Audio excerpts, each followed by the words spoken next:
All right, welcome everyone to December 16th, 2014 Shakopee City Council meeting. Ms. Weckman, could you please call the roll? Yes, Mr. Mayor. Councilmember Lehman. Here. Councilmember Mokel. Here. Councilmember Luce. Here. Councilmember Whiting. Here. Mayor Tapke. Here. All stand for the pledge.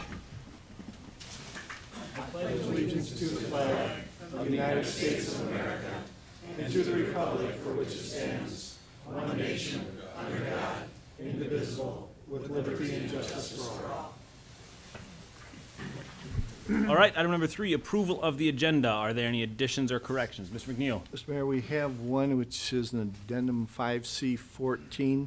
That's a resolution in support of a local road improvement program that's been proposed by Mr. Loney. Okay. Is everyone good with that going on consent? Okay. Entertain a motion to approve the agenda as amended. Councilor Whiting? I'll make that motion to approve the agenda as amended. Do we have a second? Councilor Lehman? Second. Any discussion? Seeing none, all is in favor? Aye. Anyone opposed? Passes unanimously. All right, we move on to item number 4, approval of employment separation agreement and acceptance of the resignation of City Administrator Mr. Mark McNeil. I have, at the last City Council meeting, we ended the December 2nd City Council meeting with a closed session to discuss the performance of City Administrator Mark McNeil. State law says that a summary of that meeting must be announced at the next meeting, and I am doing that here. In summary, a majority of City Council feels that it would be best for the city if Mr. McNeil would submit his resignation. To accept that as part of a severance agreement is on the agenda this evening. I do want to emphasize that Mr. McNeil has done absolutely nothing illegal, unethical, or immoral. There is zero concern from council with regard to that. The city's finances are in great shape. We have served the city, Mr. McNeil has served the city well for more than 18 years. It is that the majority of city council, including myself, simply feel that we want to take the city in a different direction. As such, want to change who serves as the city administrator. So we have an item that is on the agenda, item number 4 this evening. Councilor Whiting. Move to authorize the appropriate officials to enter into a separation agreement with City Administrator Mark McNeil. Now second. Second by Councilor Mokel. We have a significant amount of people, I believe, that would like to discuss, talk with us on this item this evening. And we'll get to that in just a second. Councilor Lehman, Well, I've got a prepared statement I'd like to read. please do, sir.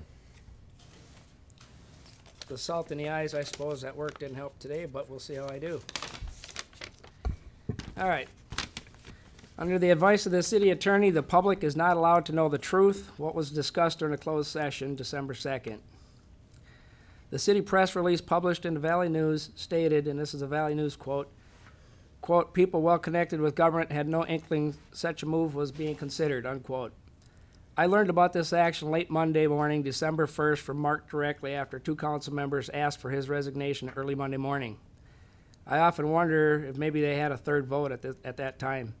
The press release stated, quote, the announcement was made December 3rd following McNeil's annual closed session performance review December 2nd, unquote.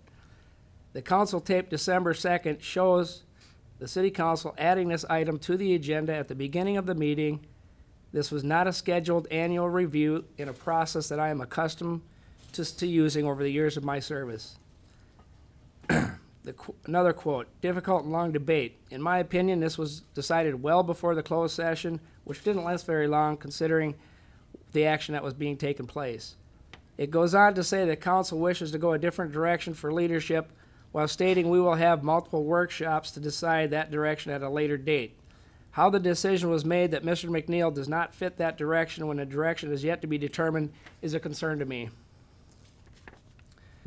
Where was I? Mr. McNeil's last real evaluation was November 2013, where we, the council, found his rating to be above average. I've served on this council for 13 years and have no reason or justification to seek his resignation. Mark has always been moral and ethical. He is the fairest person I know.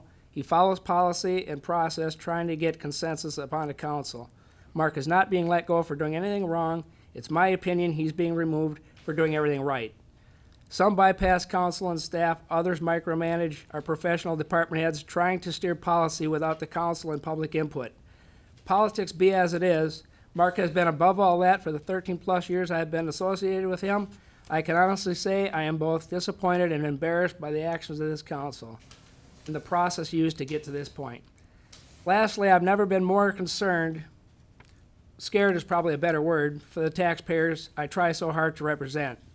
A possible school referendum and $35 million community center expansion without a referendum, a railroad quiet zone, and many other spending plans are being considered at a time when 20% tax increases are the normal. I am deeply concerned with our direction, and being outvoted reaffirms the people I serve are the ultimate authority and last line of defense. I'd like to apologize to all of our staff, our citizens, and to Mark, I say thank you for showing unwavering professionalism in this difficult time, for standing firmly on your moral principles and the process we both know is so important to a democracy. You're a good man without any question.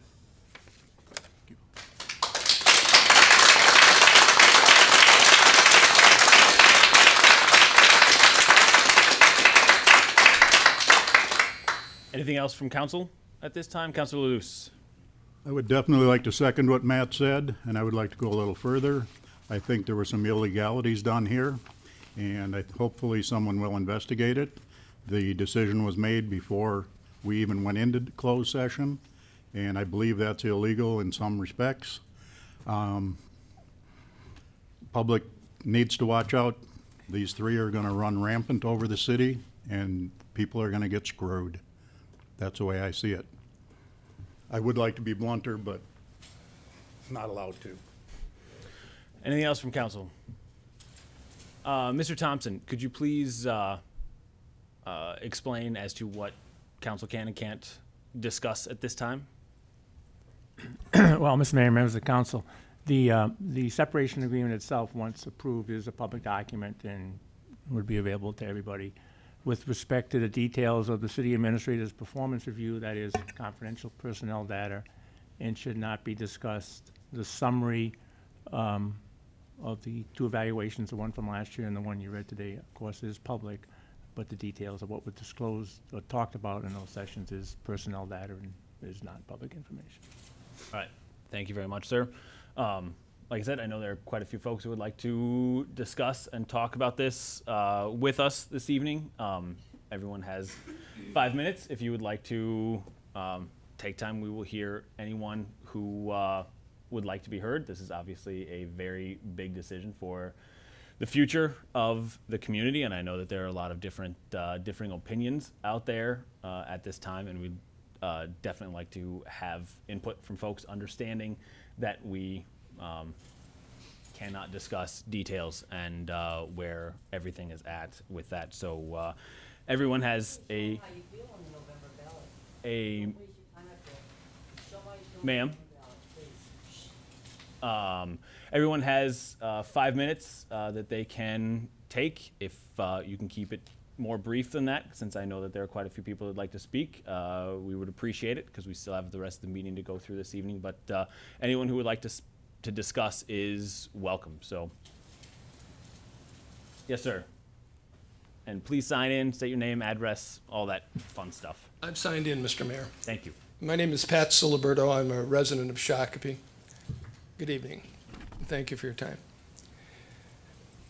What drew me here tonight were two separate issues. One, as Councilperson Lehman stated, was what I read, as many of us read in the Shakopee Valley News, that this body was considering spending tens of millions of dollars without a referendum, without the voters having a say in it. And certainly, public bodies, elected officials have the power to do things, but that doesn't mean that it's right to do it. I don't know where, as a Shakopee resident, the money would come from. However, I do know that in the end, it comes from the taxpayers. So I would urge you not to go down a route of failing to seek voter approval when you're going to spend $30+ million or are considering spending $30+ million. The second issue, I think, falls under the same category.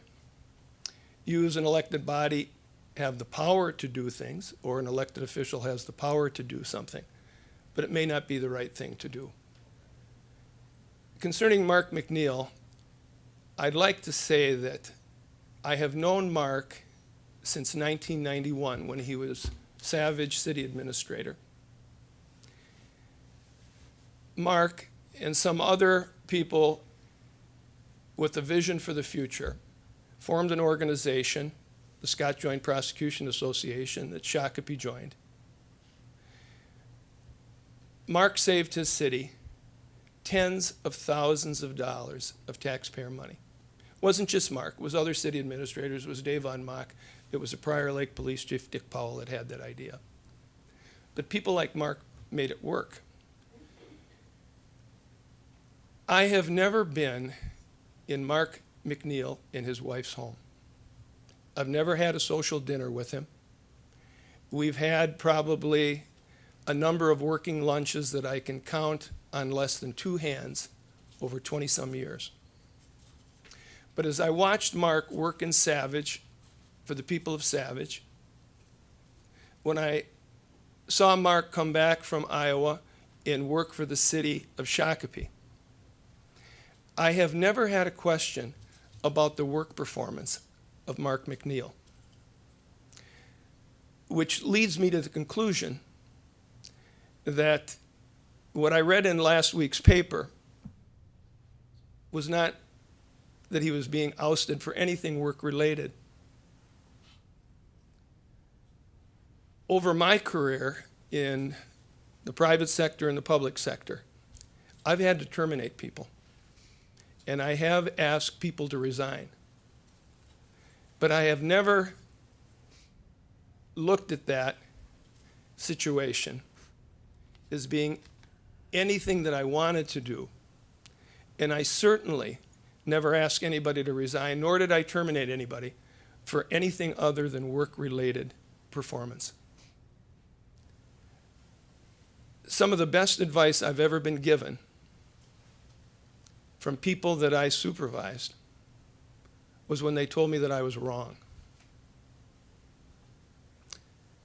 I certainly have had disagreements with Mark over the years. But I can honestly tell you that when he told me I was wrong, Mark was right. So I want to thank you for your time, and I hope you give this grave consideration before you make such a step. Thank you, sir.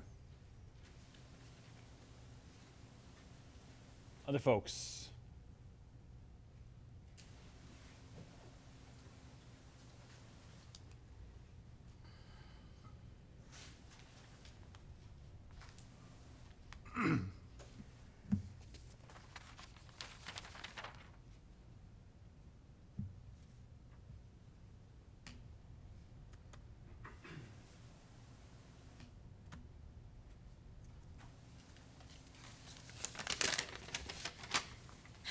Thank you, Mr. Mayor, and members of the council, for the opportunity to speak tonight. I'm grateful.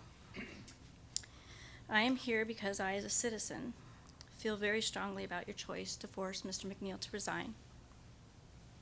My understanding, which is based on social media responses as well as local gossip, is that this vote came as a surprise to both Mr. McNeil and 2 of our council members. Whether that is true or not almost doesn't matter, because I perceive this is what happened, like most of our community. Because of this perception, I am greatly troubled. In addition, my understanding is that Mr. McNeil was asked to resign because he did not share the vision. And that leaves me even more distressed. I have to ask, why on earth does a difference in vision demand a change in administration? I can't imagine Mr. McNeil's vision has ever totally aligned with any mayor or council in the past. So what makes this one different? Is Mr. McNeil being asked to resign because he won't get on the bus? And if that is the case, then you, members of the council, are you saying that he must get off the bus? And if that is so, I'm anxious even standing in front of you in dissent. If that is so, then I conclude that anyone that does not get on the bus will experience the same fate in one way or another. If that is so, then how can I, as your constituent, a local business owner, a resident, expect to have fair discourse with you without fear of repercussion? I am here because I think you made a mistake. And my hope is that you might rectify that mistake if Mr. McNeil will work with you. I am here because I want to believe that you have the wisdom, that you have the leadership, and that you have the vision to move Shakopee forward. But I mean all of Shakopee, because many of us don't have any desire to get on the bus. You, as elected public servants, have a duty to listen to, respond to, and represent your constituents' interests, even if they conflict with your own. I believe your ultimate challenge is to bring us together and to move Shakopee forward, and it is not to leave anybody behind. We are fully invested in this community. This is our home. Mr. McNeil, to me, represents one of us. If you are willing to dismiss him, a long-time, loyal public servant who has done nothing wrong, because he doesn't see things the way you do, then what are you saying to all of us? So I ask you, please, please, reconsider your decision. Thank you. Thank you. Others?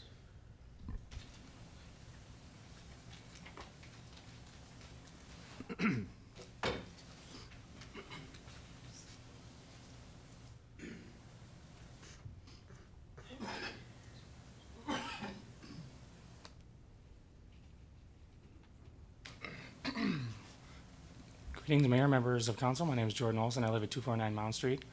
I would like to express my concern as well. I think Shauna really kind of hit a few nails on the head there. But I just want to basically say thank you to Mark. I hope that the council can reconsider a decision like this. I know Mark is a really nice guy and that he will take time to help anyone that asks. I've never had an issue with that guy. I know that my friend Sean, who cannot be here tonight, also respects you and supports you a lot, and I know that he's very disappointed as well. So I just want to let you know that and say thank you very much, Mark McNeil.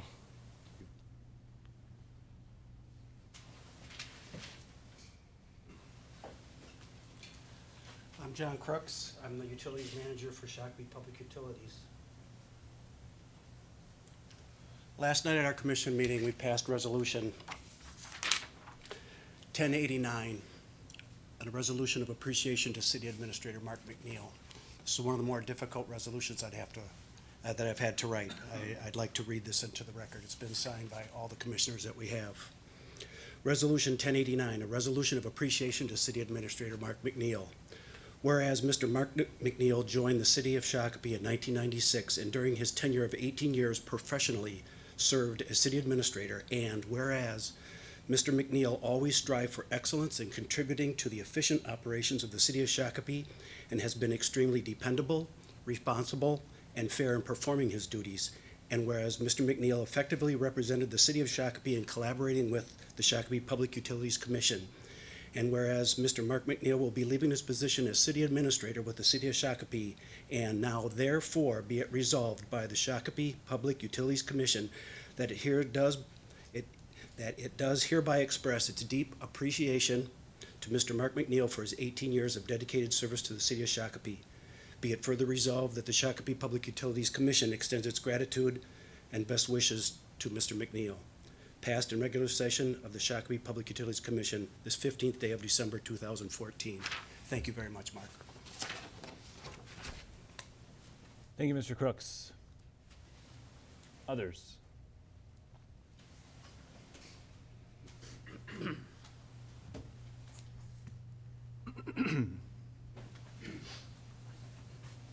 Good evening, evening, Council and Mayor. My name is Jane DuBois, Shakopee resident, 1305 6th Avenue. I guess I'll write it in here.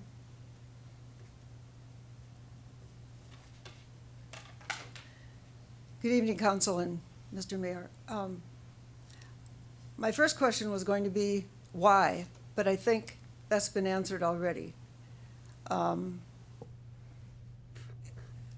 was questioning, had you talked to Mr. McNeil about the direction, this new direction that you want to go? Was he aware of what that direction is? Because having been on the council myself in 96 through 2000, and as a matter of fact, was on the council when Mark was hired, it always seemed to be that the council would give direction to the city administrator as to how they wanted the direction to go.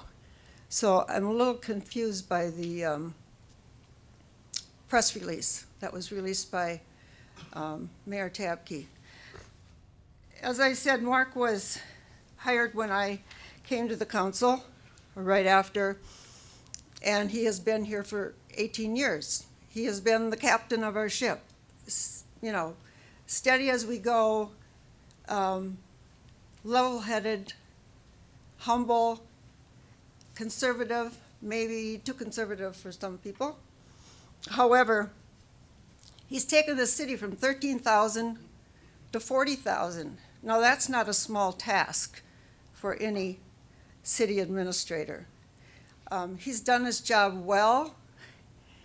He's been there and has been very easy to work with. You could take a survey and you would find probably 99% of the people would say that he is very easy to work with. I don't know, what direction does the council want to go? Do you want more businesses in Shakopee? We've had, there's so many new ones, I can't even name them all. More houses? I'm just not sure. Or is it the 35 million that the council and mayor want to spend money on without a referendum? I would say that would be political suicide, and certainly wouldn't recommend it. Taxpayers in this town would never let you get away with that. So I would think very seriously about it.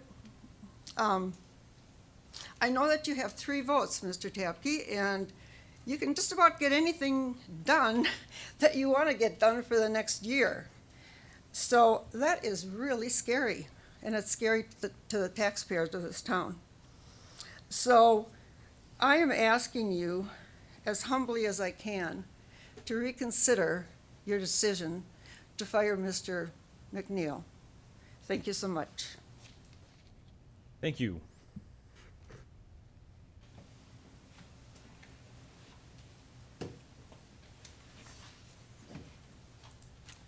Mr. Mayor, members of the council, I'm Mike Beard, a resident of Shakopee. I live out in Horizon Heights on the old Mullenhart farm. This is probably a good time for me to make a few remarks following Shauna and Ms. DuBois and some other folks in the audience who were around 20 years ago when I sat right where you're sitting exactly, Mr. Mayor, because the mayor used to sit in the middle. I sat over there on the side so I could take cues from Councilor Bierling, who made me look better than I deserved to look. May God rest her soul. You have an agenda item in front of you, item number 4, that you're about to vote on. I suggest you could save yourself a whole lot of heartache. Really, I don't care about your heartache. I care about 40,000 people in this town. That's who I'm thinking about. I'm thinking about 100 and some people on the payroll of this city.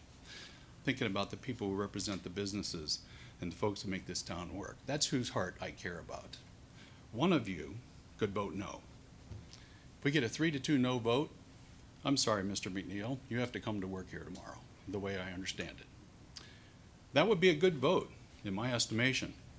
So I'm looking at the 3 of you and asking one of you to look in your heart and do the right thing. Vote no on article number 4 on your agenda. It's a good time for me to give a little civics lesson. Ms. Ruthenbeck talked a little bit about vision and about the article in the paper, which I agree was a little confusing, but I get that, new reporter. They come down here and they hear people talk, especially the mayor. You speak very well, Mr. Mayor. There was discussion about the difference in vision between the city administrator and the council, particularly the mayor. Little civics lesson is that the city administrator does not cast a vision. He is a professional administrator. He is to administer your vision. A word about your vision, Mr. Mayor. It's not yours. In this town, we have a strong council form of government. Not a strong mayor. We have a weak mayor on purpose. It was selected that way years ago by people who, smarter than me, went before Councilor Du Bois, myself, Mayor Laurent. They chose a strong council, weak mayor form of government and a city administrator who does not hire and fire people. The strong council does. Not the mayor either, oh, by the way.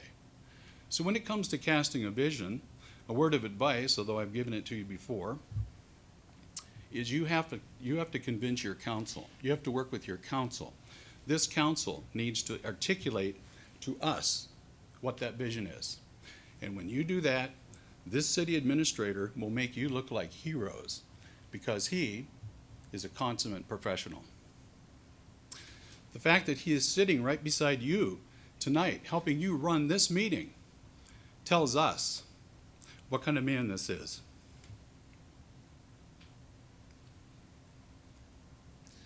It tells me that he's the cream of the crop. And if you do the wrong thing tonight and vote to accept this severance package, I don't worry about Mark McNeil. He's cream. He'll rise to the top. He'll have a job shortly. I hope I'm first on your reference list, Mark. But I hope you don't have to use me. I hope they never call, because I hope this council does the right thing. You need to convince this council of what the vision is. This council needs to get its act together. As dysfunctional as you are, you're all my friends, I love you all, but you're putting this town into a ton of turmoil, and this city staff into turmoil that does not have to happen. That's what's breaking my heart. 20 years I've been at this business. I've taken thousands of votes. I've seen thousands of really stupid amendments and bills come across my desk. Usually I laugh them off and say, this gives me heartburn. So much so that my favorite DFL chair actually handed me his finance bill 2 years ago, wrapped around a Rolaids tablet. But every once in a while, one comes along that goes way beyond heartburn. It goes to heartache. This one gives me heartache. And I think I speak for a lot of people that have elected me over the years, that this is heartache. And here's the thing that drives me crazy. This doesn't have to happen. 3 years to retirement, 1 year and you're out of here, by your own words to me. This town has tripled in size, quadrupled its tax base, held its taxes flat. We have nothing to complain about, except somehow you have not articulated your vision to this council to tell us what the heck you want this town to be. Frankly, we think it's a great town. We raised our kids here. We all moved here voluntarily. Wow, I just don't get it. But I want to just close with this one parallel that I'm going to draw about history with Mark McNeil. I was here 20 years ago when we talked about a community center. My friend Gary Laurent and others are going to tell stories on us. We put through a small little community center after a referendum failure, oh, by the way, and we got spanked for it in the next election. Councilor Du Bois, my friend, and her friends cleaned house. But you know, they didn't do it. You know who did it? The voters spanked us. Do you think I learned a lesson? Darn right I did. I left politics for 7 years. Well, I thought about respect for the taxpayers and respect for the city staff who were telling us in whispered tones, you may not want to do this, but we knew better. We did it anyhow. And into that turmoil with a brand new mayor who had no idea what he was doing, who beat me by 5 votes, it was an exciting time. The taxpayers put this place into turmoil. They spoke. They're the boss.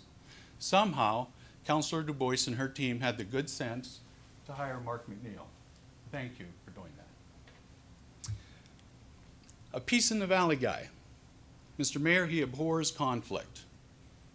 Peace in the Valley is one of the nicest things I can say about somebody. He came into this mess where employees were fleeing the ship, people were getting sacked left and right, and I'm not casting any aspersions, it just was what it was. But they had the good sense to hire that man who brought calmness and steadiness and oil on the waters. And he healed this mess that I had a part in creating, which is one reason I feel such heartache about what you're trying to do here tonight. Because the turmoil that's coming now isn't administered by the taxpayers or the voters. Mr. The Beard. voters aren't causing this. The voters have nothing to do with it. We're standing here saying, what's going on? And I know more from my 5 minutes, and I know it's not a public hearing. So thank you for letting me come up and express a little bit about what's on my heart.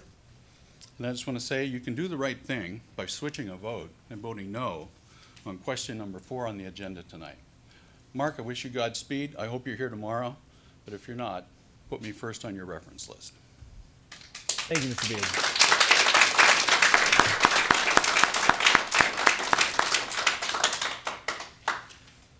Anyone else?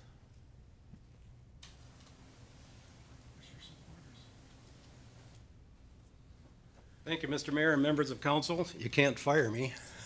I already retired, so I'm good to go. My name is Dan Hughes. I retired as the chief of police and director of emergency management in the city of Shakopee. You're all under arrest. Oh, God, I used to love to say that. I can't do it anymore. Use the vacation, A chief. couple of things.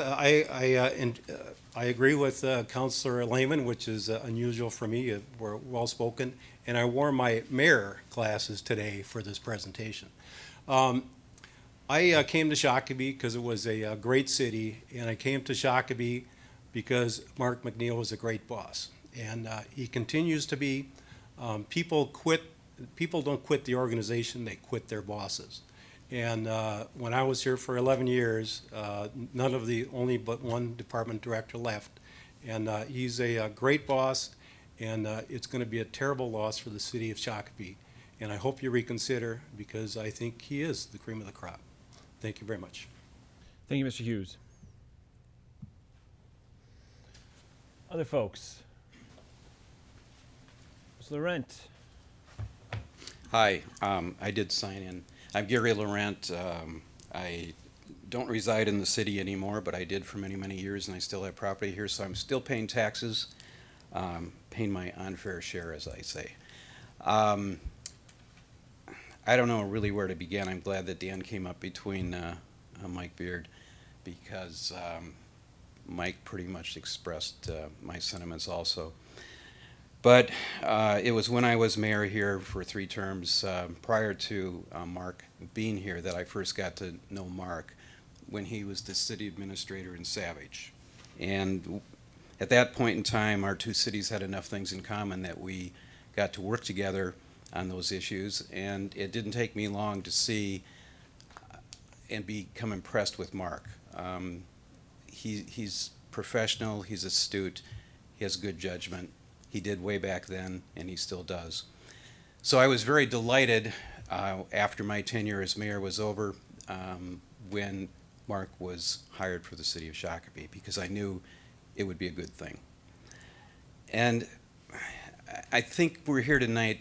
I have a big question, and the question is, are we doing the right thing? And I think we really need to look at that hard, because we're talking about a human being. We're talking about somebody who's dedicated a good part of their professional career to us.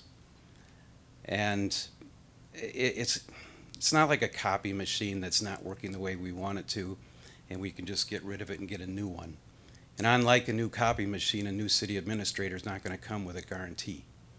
The only guarantee is that the new city administrator is not going to be perfect in everybody's eyes either.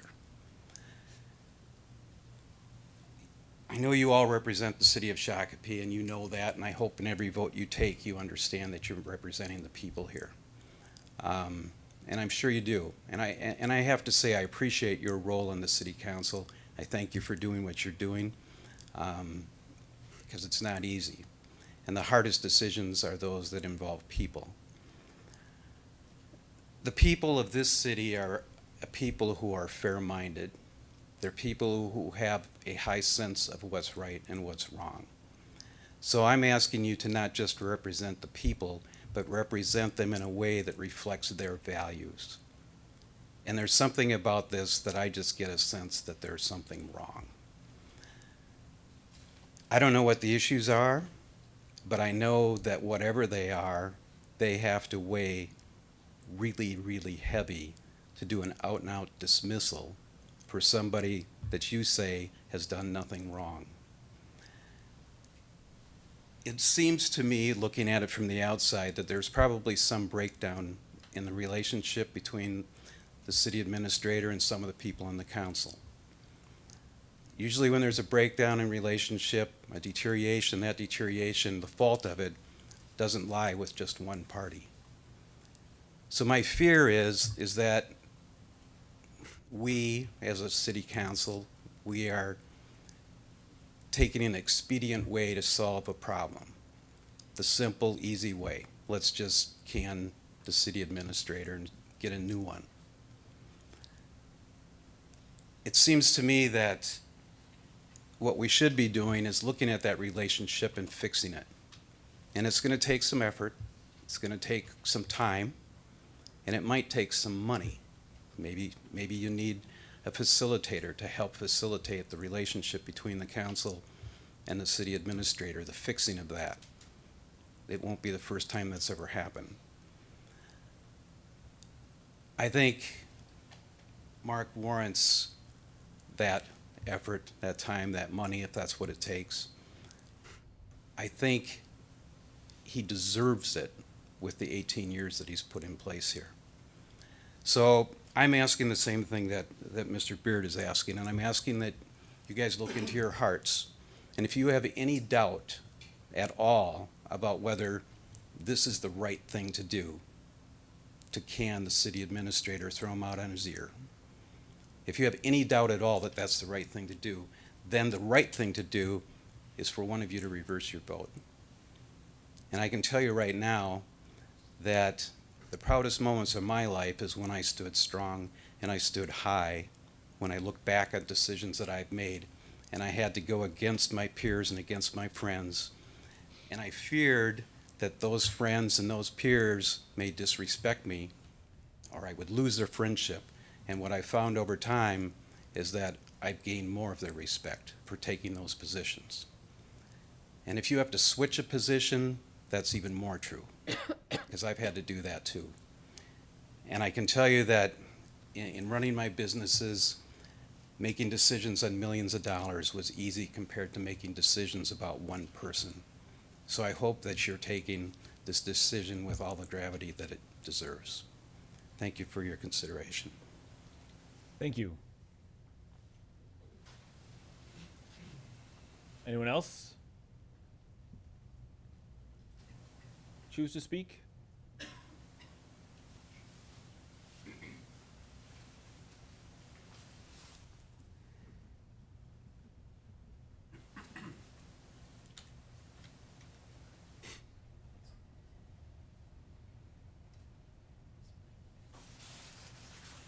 Good evening, Council, and thank you for the opportunity to listen to the people that you work for. It's been said before, this is not a public hearing. I hope everybody understands that they're allowing us to speak is not something that's required of them, and I appreciate that very much. It's pretty hard to beat some of the things that we've heard other people say tonight. Mike was right on point. I'd like to be able to speak as eloquently as he has. There was so much truth in what he had to say. I'd like to ask each and every one of you council members to vote no on this particular motion. The reason is, I think this is happening way too fast. I don't think you've had enough time to reflect upon the consequences of us losing our city administrator at this critical time. I'd also like to point out that all of the success that this city has experienced over the past years isn't because of any one of us individuals who served on the council, who currently serve on the council. It's all been a team effort. It is the result of all the people that came before you. And it is, you've all been a wonderful part of this success, but remember as well that Mark's been here for 18 years. His hand has been on every success that the city has enjoyed. And I'd like to see his hand continue to be on the successes that we look forward to in this city. We talked about Mark being an administrator. He's not a city manager. He does what you tell him to do. He's a consummate professional at that.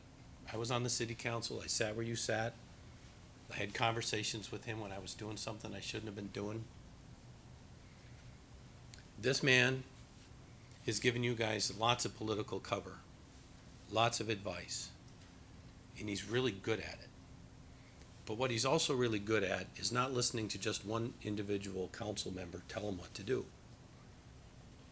He listens to the consensus of the council, and he follows those instructions very diligently and very professionally. And as my understanding, has not failed you in that regard.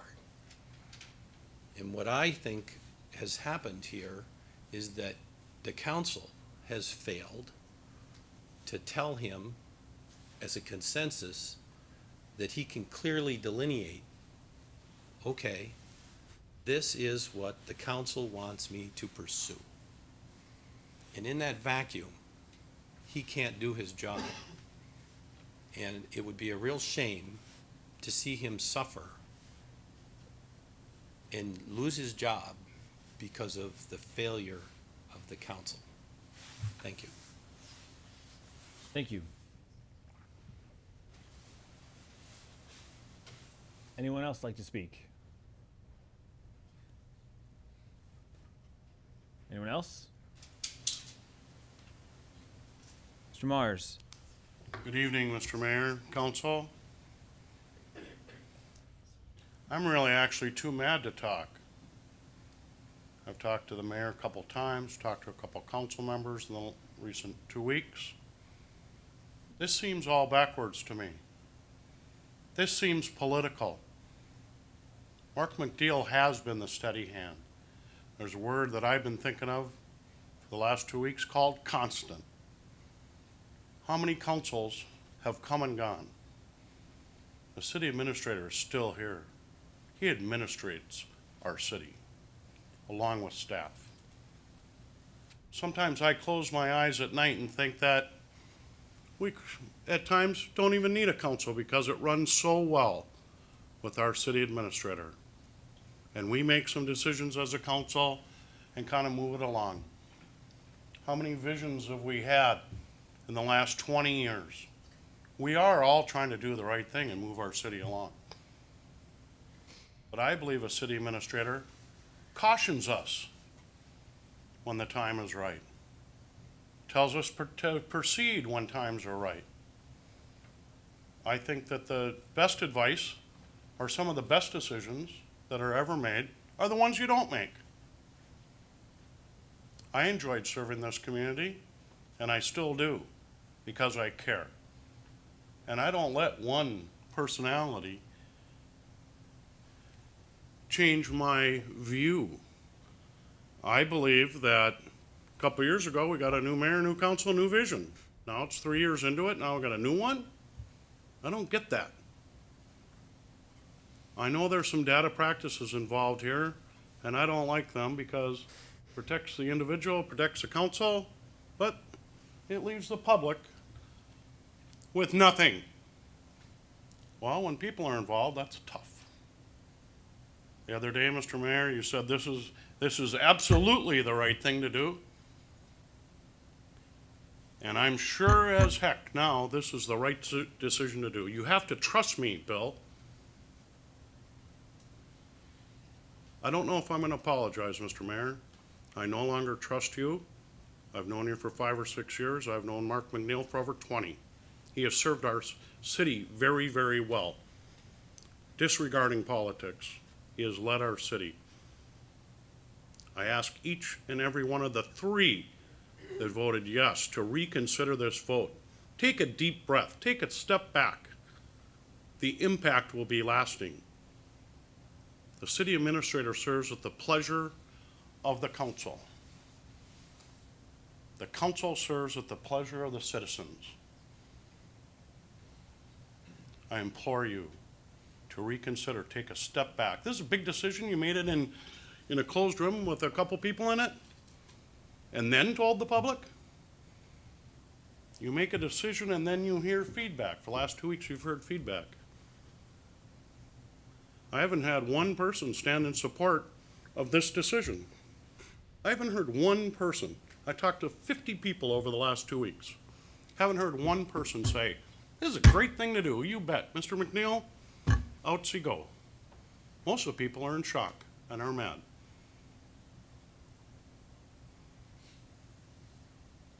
Reconsider. Take a step back. Take a deep breath. This is something that is impacting our city today and will impact our city in the future. Thank you for your service to our community. Thank you, Mr. Mars.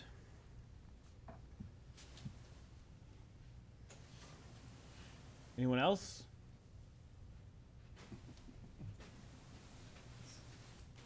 Maria Cermak, 3rd Avenues East here in Shakopee. I am connected to the tribe through family ancestry. Mr. Mack, we need to keep it on this topic. There will be, if there are other things you'd like to address, there's another agenda This is why I'm coming item. forward, because of these plans you're making and your association with the tribe. People, wake up. The tribe's going to take over the city of Shakopee.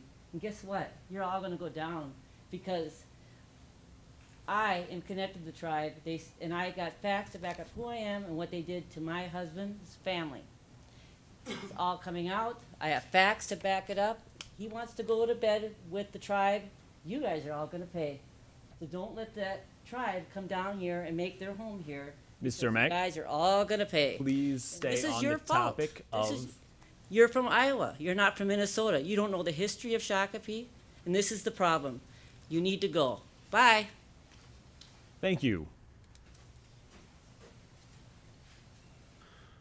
All right. Anyone else like to speak? All right. Thank you very much. Council, anyone have any other words we'd like? Councilor Whiting. Now, this has been the most difficult decision I've had to make as a city council member. So I've prepared a few thoughts here. And I know not everyone will agree with me on it, but many feel this move disrespects the acts of past city councils, and although I don't agree with that assessment, I understand it. In my mind, as difficult as this issue is, it comes down to doing what is best for the city and not the raw emotion of the act. I've heard from a few of you people in the audience, and most of you were polite. All were personal friends of Mark, and I respect that. My decision will be based on my vision for the best outcomes for the staff, the work environment, enhanced communications, and the culture of the City Hall, culture here at City Hall.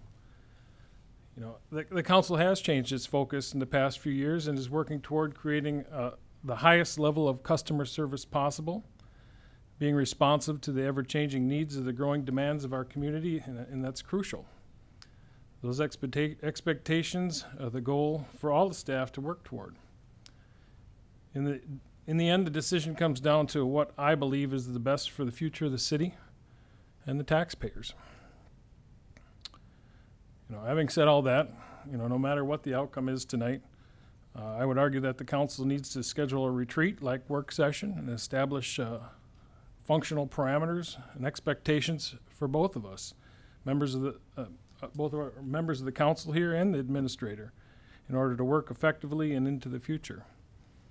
Along with that, I would suggest working on a new policy for senior staff performance reviews that is based on a time-based, measurable steps toward achieving the goals that the council sets up, and not all based on friendships, seniority, and time served steps and size of budgets. So those are my thoughts, and that's what I'll be working with making my decision. Other thoughts? I just have a couple things. It wasn't also an easy decision for myself as well. It wasn't made in 2 weeks. But I also believe this isn't about one person. This is about the well-being of our entire city. And from my perspective, I wish Mr. McNeil well in his next chapter. Any other thoughts or discussion from council? I would like to say that Councilor Luce. this decision was made by one person who's directing two other people, and I don't know how he's doing it, and we all see it. Everybody here knows what's going on, and yet it's gonna happen. This should not be able to stand. If there was any way to recall the mayor, I would, immediately. But it can't be done from what I've been told. So we're stuck with it. We've got two people that want to follow him, and they don't see the light of day. So we're gonna go through a rocky road. Thank you, Councilor Luce. I think that everyone is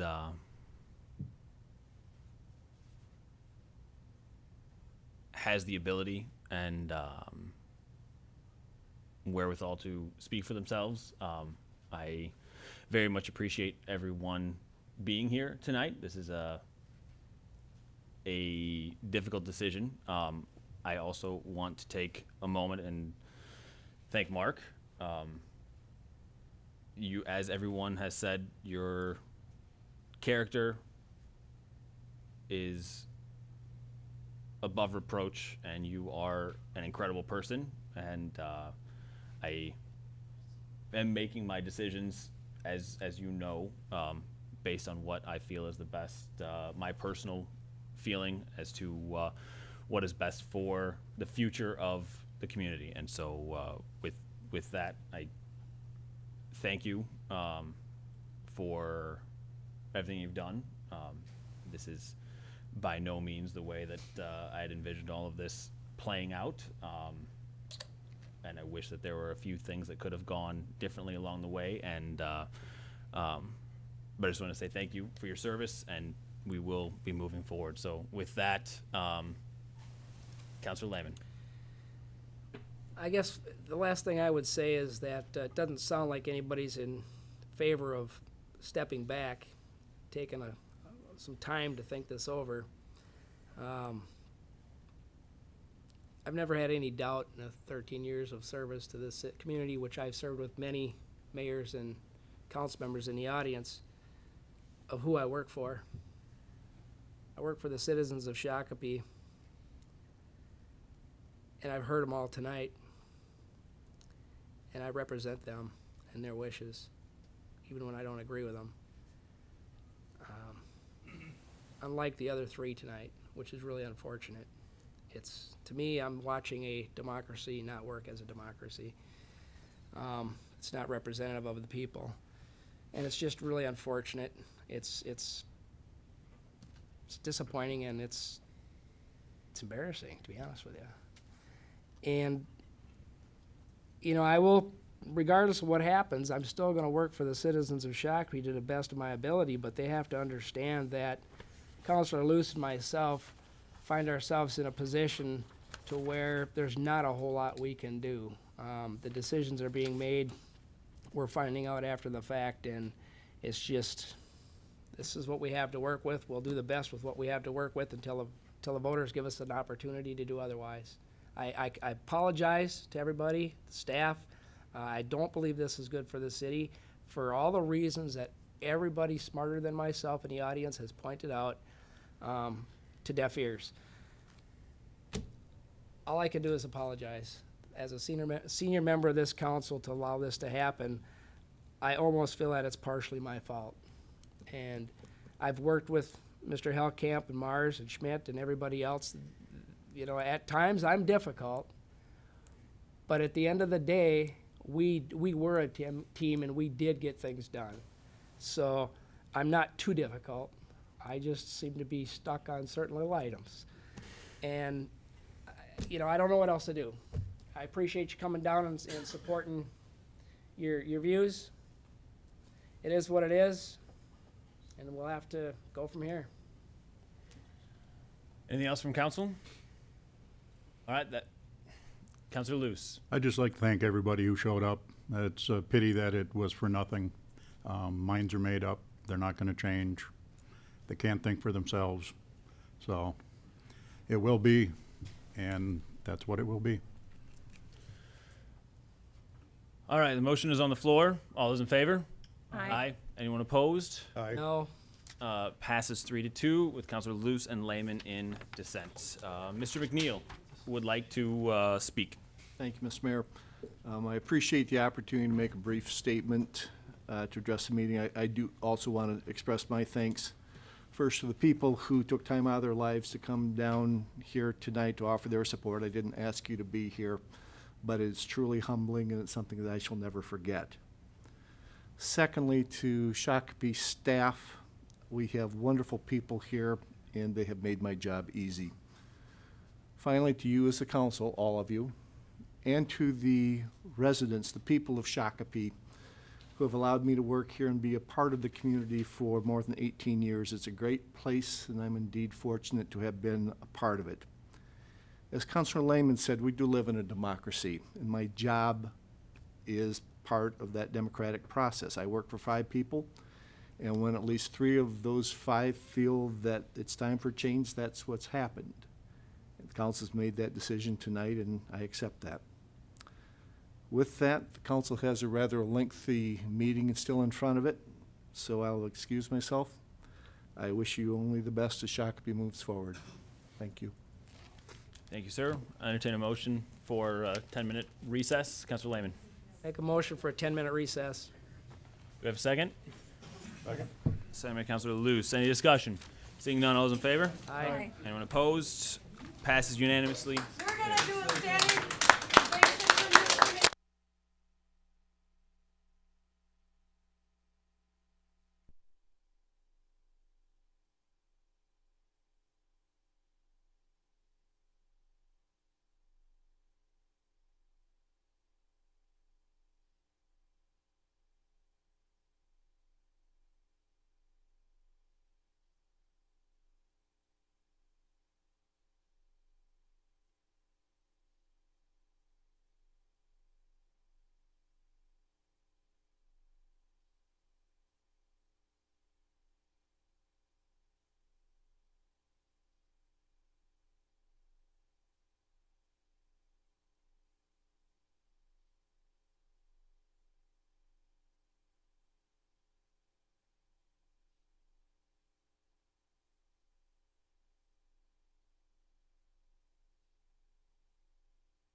All right, we reconvene the Shakopee City Council meeting and move on to item number 5, consent business.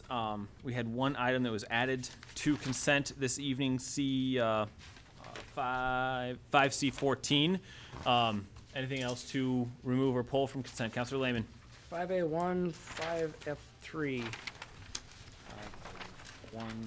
5F3. Okay, so 5A1, 5F3 have been pulled from consent. Councilor Luce. B3, D1, 5B3. 3. What's the other one? D1? yep, D. and D1 isn't F10. done. And F10. Okay, so where we're at right now is from consent has been removed A1, B3, D1, F3, F10. Is that correct for everyone? That's 5, right? 1, 2, 3, 4, 5. Yes. Well, we have a bingo. All right. Need to entertain a motion for consent business as amended. Councilor Lehman. Motion to approve the consent agenda as amended. Do we have a second? Second. Second by Councilor Luce. Ms. Wilson, could you please read consent business? Yes, Mr. Mayor. Item 5A1 was removed from consent. 5B1 declares miscellaneous property held by the police department to be surplus and authorizes proper disposal of these items. 5B2 declares 6 forfeited vehicles to be surplus property and authorizes proper sale or disposal. 5B3 was removed from consent. 5B4 adopts resolution number 7530, accepting the donation of $5,000 from Fairmount Minerals to be used by the police department for equipment acquisition. 5C1 adopts resolution number 7522, adopting a traffic sign retroreflectivity policy. 5C2 adopts resolution number 7528, approving the revised trunk sanitary sewer charge policy. 5C3 authorizes a settlement in the condemnation matter between Conklin Company, Inc. and the City of Shakopee. 5C4 authorizes an extension agreement with SEH Inc. for design services on the residential sanitary sewer service rehabilitation project. 5C5 approves a contract amendment with Bolton and Mink relating to CASA 17 Veerling Drive project. 5C6 authorizes appropriate city officials to enter into an extension agreement with Bolton and Mink, Inc. to provide design and construction services for the CASA 83 Culvert Improvements Project. 5C7 adopts resolution number 7526, accepting work on the Valley View Road Improvements Project. 5C8 authorizes the purchase of 1 new cab and chassis from Midway Ford Commercial in the amount of $34,196. 5C9 authorizes the purchase of truck gates, plows, and miscellaneous accessories from Aspen Equipment in the amount of $22,934. 5C10 authorizes the purchase of 1 new tractor and snowblower in the amount of $89,151.60 from Ag Power Enterprises, Inc., and 1 new V-plow in the amount of $5,200 from Schlitz Ornamental Iron, Inc. 5C11 authorizes the purchase of 2 2015 Chevrolet pickups from Ranger GM in the amount of $41,991.52. 5C12 authorizes a repurchase agreement with Ziegler Inc. for 1 new Cat Track skid steer loader in the amount of $9,300, and a repurchase agreement with Lano Equipment for 3 new Bobcat skid steer loaders in the amount of $10,746. 5C13 authorizes the preparation of a request for engineering proposals for a train safety quiet zone study. 5C14 was added to the agenda and adopts resolution number 7533 in support of an application for the local road improvement program grant. 5D1 was removed from consent. 5D2 adopts resolution number 7531, amending the city's uniform and clothing policy. 5D3 adopts resolution number 7527, amending the personnel handbook for employees of the city of Shakopee. 5D4 authorizes the hiring of Philip Doobie for the position of IT specialist at step C, grade 6 of the city's non-union pay plan, contingent upon the successful completion of a pre-employment physical and drug test. 5F1 approves the payment of bills and electronic transfers in the amount of $2,067,470.67. 5F2 approves the minutes of the November 18th, 2014 City Council meeting. 5F3 was removed from consent. 5F4 approves the proposal received from Kern de Winter Veer Limited for 2014 audit services in an amount not to exceed $35,500. and a single audit in the amount of $3,100 specific to the 2014 fiscal year, and review of the 2015 and 2016 proposals. 5F5 approves the taproom, Sunday on sale, and small brewery license for Badger Hill Brewery, 4571 Valley Industrial Boulevard South.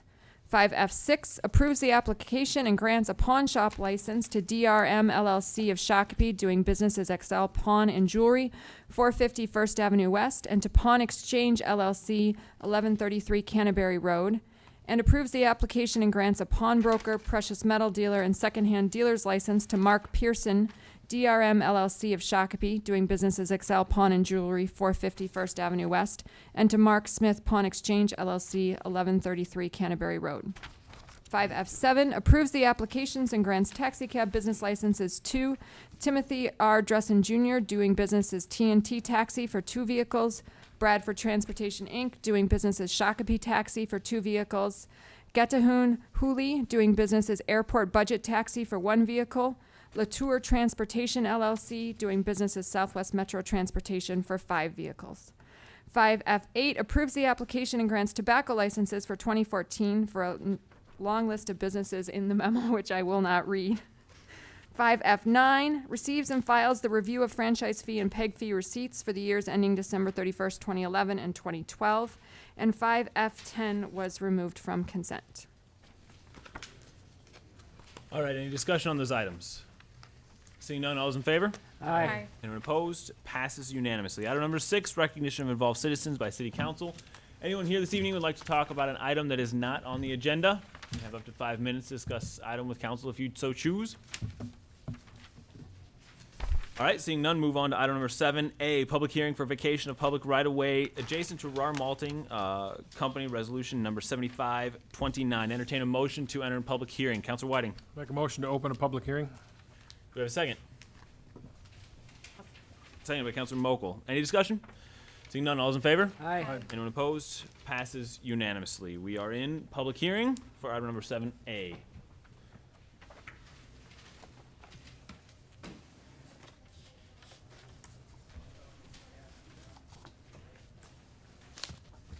Thank you, Mayor, members of the council.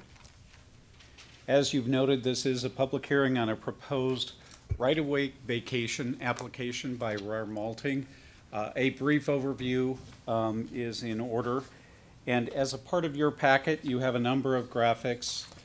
The majority of the area that we're talking about for vacation is Shumway and Pierce north of County Road 69 First Avenue, as well as certain alleys. There is, as you'll also have seen in the packet, a small area that's proposed for vacation on the south side of County Road 69 and 101. My apologies. There's the yellow area. These vacations are being undertaken in connection with RAR's plans to come forward to the City Council and Planning Commission, request rezoning and platting that will facilitate a warehouse development on the north side. Some of you will recall that they had proposed that previously. They've been working on those plans and have acquired a number of the properties that are a part of not only the adjacency for these vacated areas that they're seeking, but for the warehouse generally. Their proposal has grown in size as they shared at the Planning Commission. The Planning Commission did consider this request for vacation. They have recommended approval of the vacation of the right-of-way. You will have seen from the resolution that there are conditions on that vacation, specifically that prior to the recording of the vacation resolution, that certain easements required for both private and public utilities be provided. With that, I think if you have any questions for me, I'm happy to answer them. Any questions from the council? Councilor Lehman. Mr. Leek, in the packet, there's a concern from CenterPoint Energy about relocation of their gas line. There's not an easement that's been identified to where that's gonna move to. There's, I guess, 2 options that were listed. One was County Road 69 right away, and the other was some other piece that they were looking at having dedicated. Has that issue been addressed? It is addressed in the resolution, and it's on the overhead for you. One of the other conditions is that they provide the necessary easements for relocation of that 2-inch distribution line, which currently runs along Shumway and down the alley, and provide an agreement to CenterPoint that addresses the cost responsibilities. So that will need to be accomplished before the recording of this resolution of vacation. Okay, and then my second question is the access for residential properties down here. Looking at this picture, which properties are in their ownership and which ones are not? I think RAR, if their representative is here, can probably do a better job of outlining what properties they now own. But I think they are all those properties that are adjacent. Thank you. We do have a representative, so I'll leave the graphic up here and ask them to address that very specifically.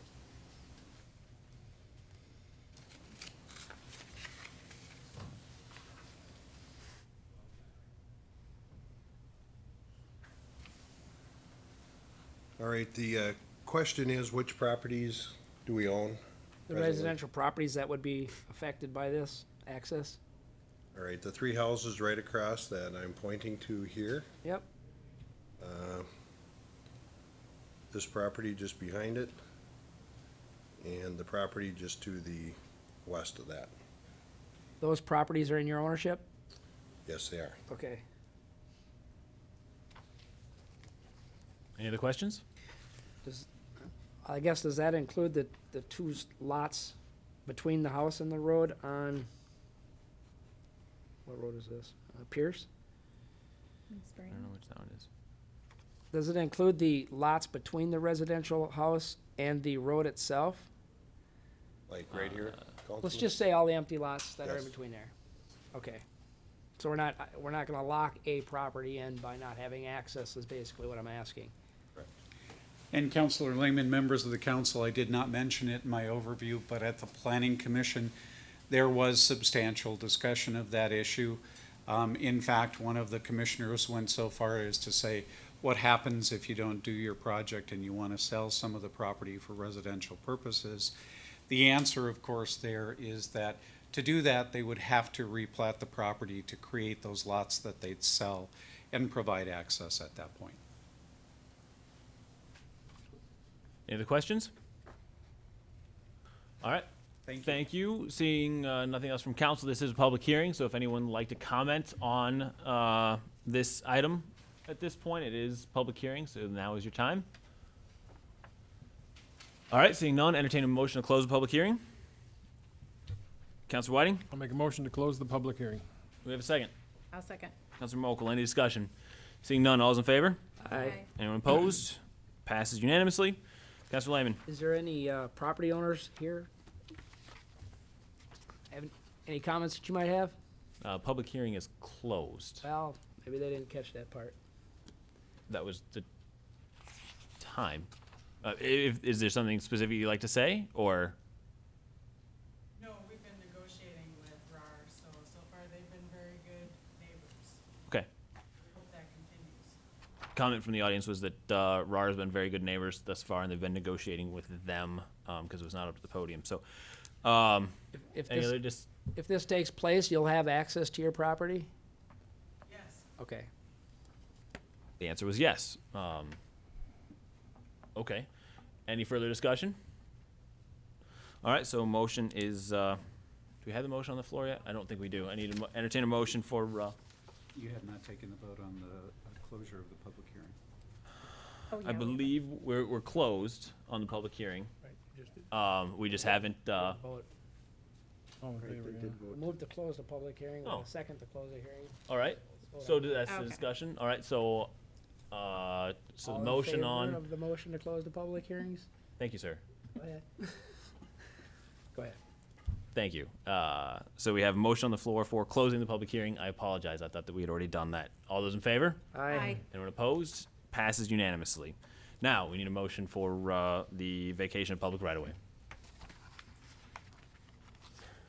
Councilor Mokel. I'll make a motion approving the resolution 7529, approving a vacation of public rights-of-way, subject to recording of drainage and utility easements over the rights-of-way, and/or entering into agreements to address details and costs for the relocation of utilities.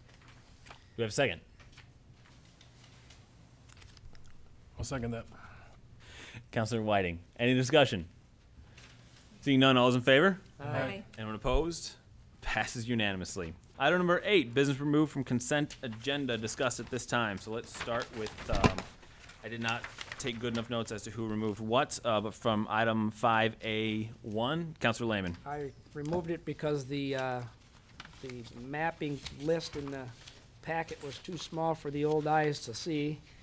And since it's such a drastic change, I thought it would be beneficial to the audience to see exactly how this is gonna work out, and I did have a couple of questions too. So, a presentation, I guess, would be good. Okay, Mr. Lee. Thank you, Councilor Lehman, members of the council, and my apologies for the size of those tables. I was having difficulty reading them too. Hopefully you all have larger copies that we can all read in front of you. But I'll go through a very brief presentation and open myself to your questions. I think it is fair to say that when the Chamber of Commerce Public Policy Committee came to the city, they had 2 or 3 main interests. One was to provide a revision to the signage regulations that allowed for more sign area as well as additional height, especially related to the geography of some of the businesses along 169. In addition, they were looking for a way of making the ordinance easier to understand, and finally wanted in place some provisions other than the variance process that requires compliance with state criteria for granting variances available should there be circumstances where even more signage area and height is justifiable. And so what you have in front of you starts, if you will, with the sign overlay district map, and let me just note that for your purposes, it no longer says proposed. I did grab my proposed sign overlay map so that you could see it a little bit better on the screen. And you'll see there are basically 4 overlay zones. They are the downtown area, which is called the traditional town center, the 101 corridor, which is outlined as the traditional commercial corridor, major recreation also along 101 primarily, and contemporary commercial, which are really those areas that are along 169, 21, and 18.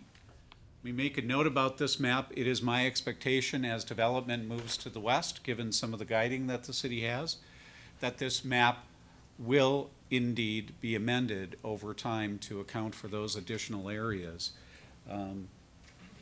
But right now what's proposed is that this would be adopted as an appendix to the ordinance, as if it were fully set forth in the text.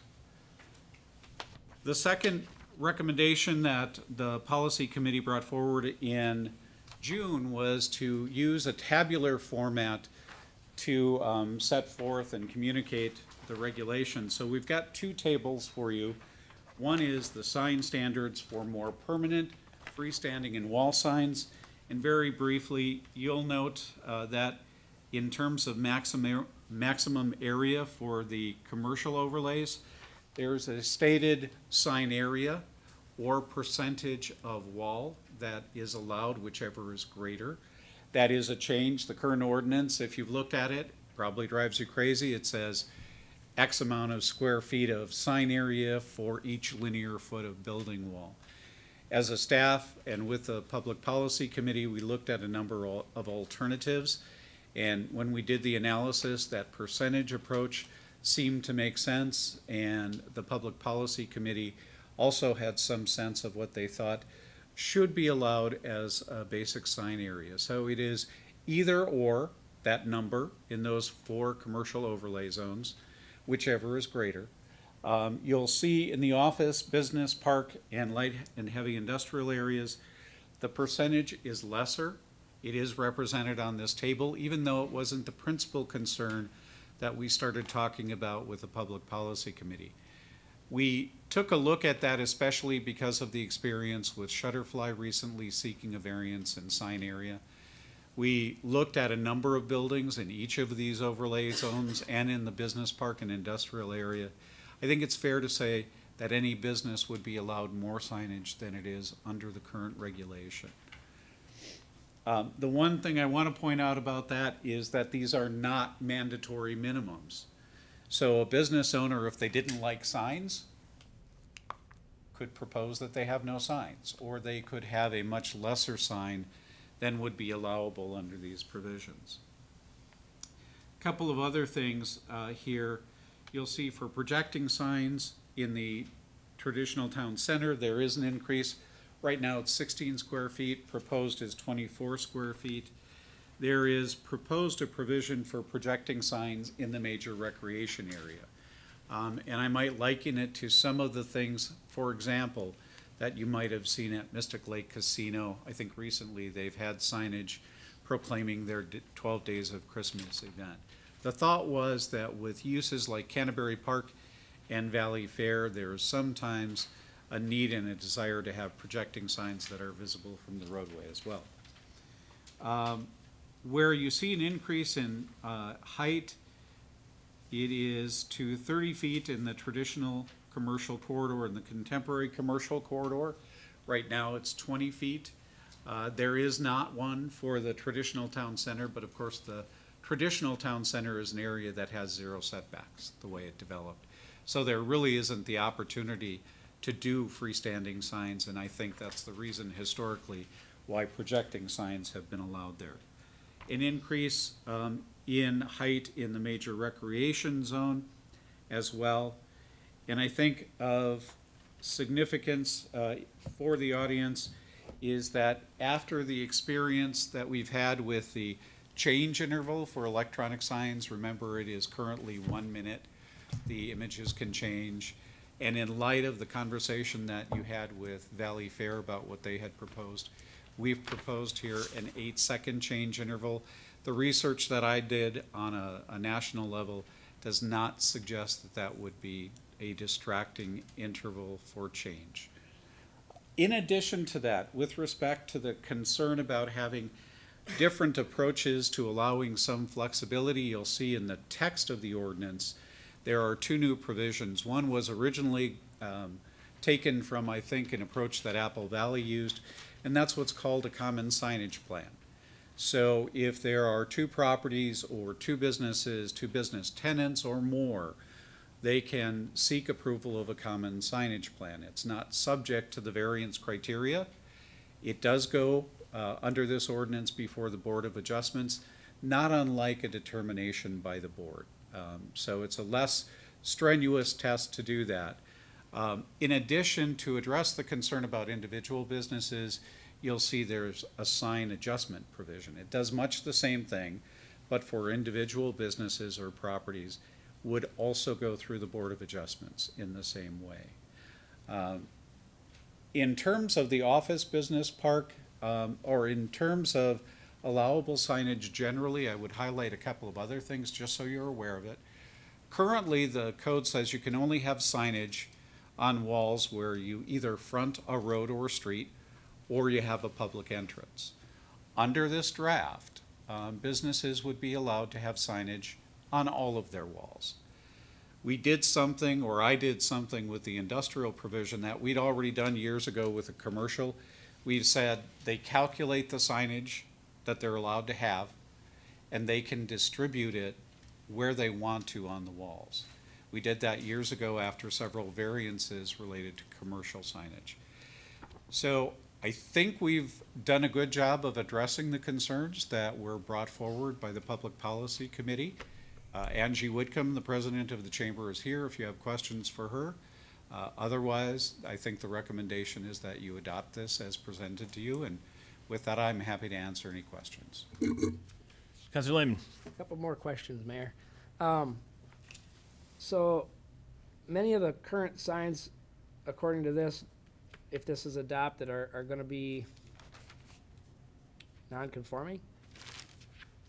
Not necessarily. Where we run into nonconformance is in the downtown and the 101 and 69 corridor. They are today largely nonconforming. They are legal uses, but they don't conform to the setback or the sign area. What will happen is if you have a use, for example, on the east side of 101, if they want to take one of those legal nonconforming signs out, freestanding sign especially, meet the setback requirement, they will actually be allowed a bit more signage than they are currently. Wall signage, if their signs were non-conforming in some way, again, as I said, they probably are going to be entitled to more signage, and actually we've been dealing with one or two situations like that. Well, let's use my business property Sure. as an example. My sign would be, doesn't conform to this code that we're Correct. looking at. So what happens to my sign? And I'm assuming you're talking about the roof-mounted sign? Yep. Yep. Under the current ordinance, you have a legal but non-conforming sign. Your sign would have the same status. It would still be a legal use. It would be non-conforming because it's roof-mounted. Am I allowed to do maintenance on that sign? Oh, absolutely. Okay. Yep. Now, if I wanted to put up a new sign, Yes. where it talks about projecting, I'm not sure I know what a projecting sign is. A projecting sign is one that's mounted perpendicular to the wall surface, more than a total of about 18 inches. Wall signage does project from the wall, but the intent is that it's a sign that's perpendicular to the building. So it's outward? Yep, it's outward Okay. instead of mounted flat to the wall. Okay, so them aren't allowed. And then the freestanding would be like Hennon's pole out by the highway type thing? Correct. Okay, and Yep. that is allowed? That is allowed, and for a lot of those signs, and again, we're dealing with that on the old Yaruso building, of course, they've got a sign structure, it's non-conforming, is you would still be able to put a new sign up within the existing sign area of that structure. Okay, but if you wanted to change the size, you'd have to comply with. If you wanted to change the size, then you would have to come into compliance with setback. And in a property like that property, there is the ability to probably do that. There may be other circumstances where there isn't, and if it's an individual business, then they might avail themselves of the sign adjustment process. Okay, so in my case, or the donut shop or somebody else like that, where their sign is there and they can't really move it back because the parking lot is there, they would have to go through that process. Is there a cost for that process? There is a cost. The determination process currently under the fee schedule is about $300 to do that, but it doesn't involve getting the property owners list to provide public hearing notice, which is a pretty substantial cost. Now, the fee schedule you have tonight does not include the specific fee for that, so we will come forward separately with a proposed fee, and if you have concerns about that amount, we'll certainly talk with you at that time. Okay. Further questions? Then I got questions about the process. Maybe we can get Angie to answer some of these questions. Ask your questions. Well, I guess my question for Angie would be, tell us a little bit about how you came to this type of design compared to the first model that you had, because I think the first model, if I remember right, was trying to take the existing code and make it more user-friendly to the person reading it. But somewhere that was decided to not to be the route that the chamber wanted to go. We don't need to rehash. We talked about this at significant length at the last. I wouldn't be asking if I knew meeting. the answers. We talked about it a lot. Well, you can answer it then for me. It's not. That's what they requested from the beginning. Mayor and Councilor Lehman, maybe I can address that in a way. As you know, we went through roughly about a 9 to 12 month process trying to redraft the existing regulations, and the draft that we had was still pretty substantial. It included some of the elements that they were looking for, specifically the common signage plan approach to allowing variation in signs, but as I said, pretty substantial. And just for those who are listening, who will look at the ordinance and think it's too long, we started with about a 26-page ordinance. I think that draft that we were looking at was about 20 pages. I felt pretty good about getting 6 pages out of it. You'll see from what's in front of you tonight that I've also addressed some items that were not on the Public Policy Committee's list to try and make this a more understandable ordinance.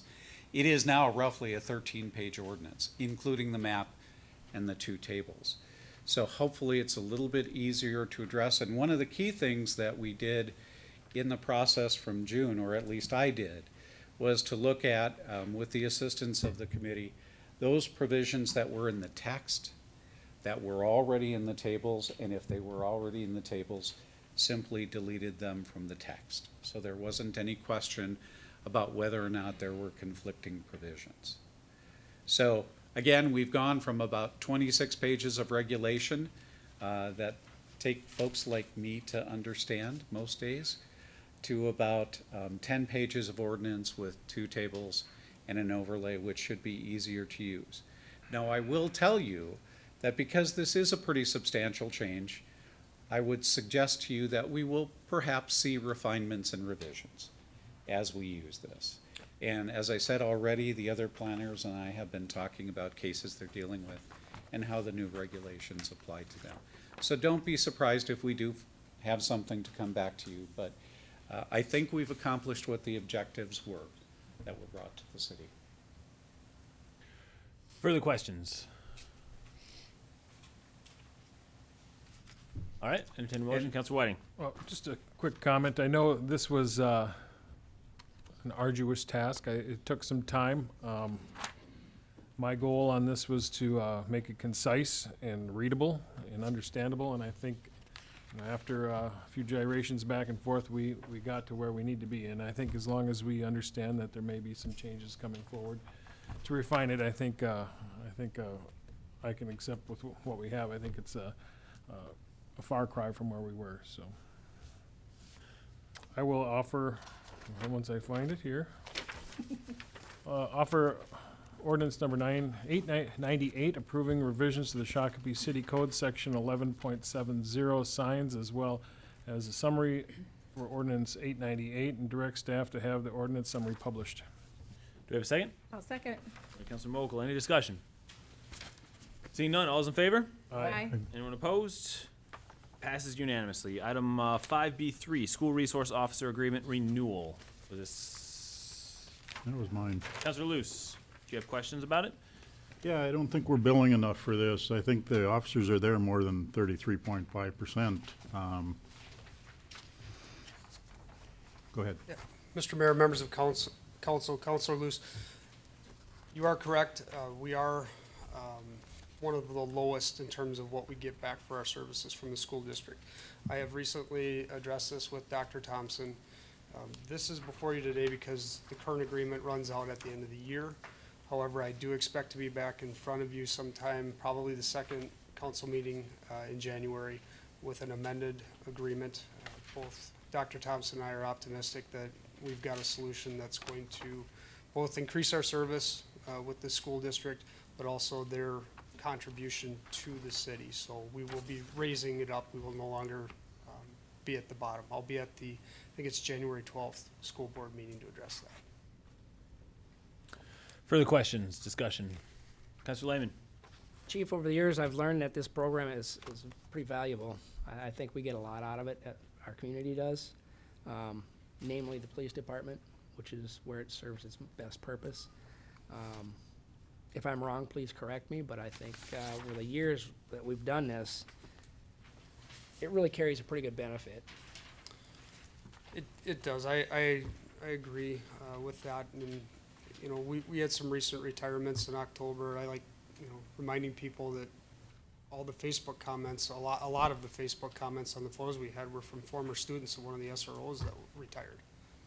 Oh, I had you as my DARE officer and those types of things. And even last night during our shop with a cop, we had a former school resource officer there with another kid, but one of his former students from years ago recognized him and came up to him and said hi. So there is a great deal of benefit from this program.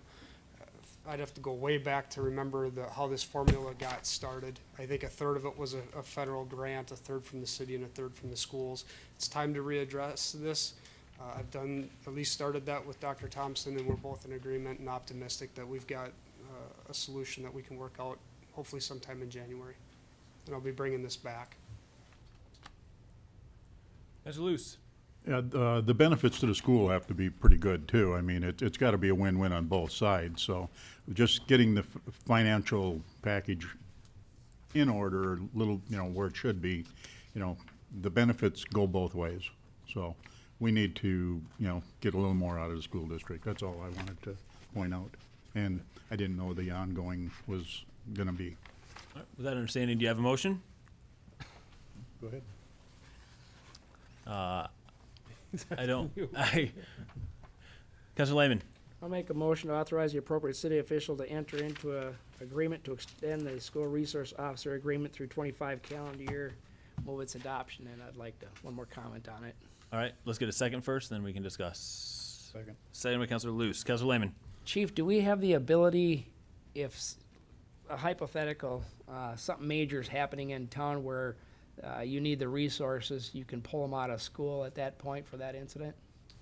Mr. Mayor, members of council, absolutely. Okay. In fact, the 3 officers that we have in there right now, there are a lot of days where there's only 2, whether they're at training or the school district is very flexible with our ability to always have 3 there. We try and, never have more than 1 gone at a time, but there are some days they're sick, those types of things. But we have in the past pulled them out to deal with something if we're backlogged on the street.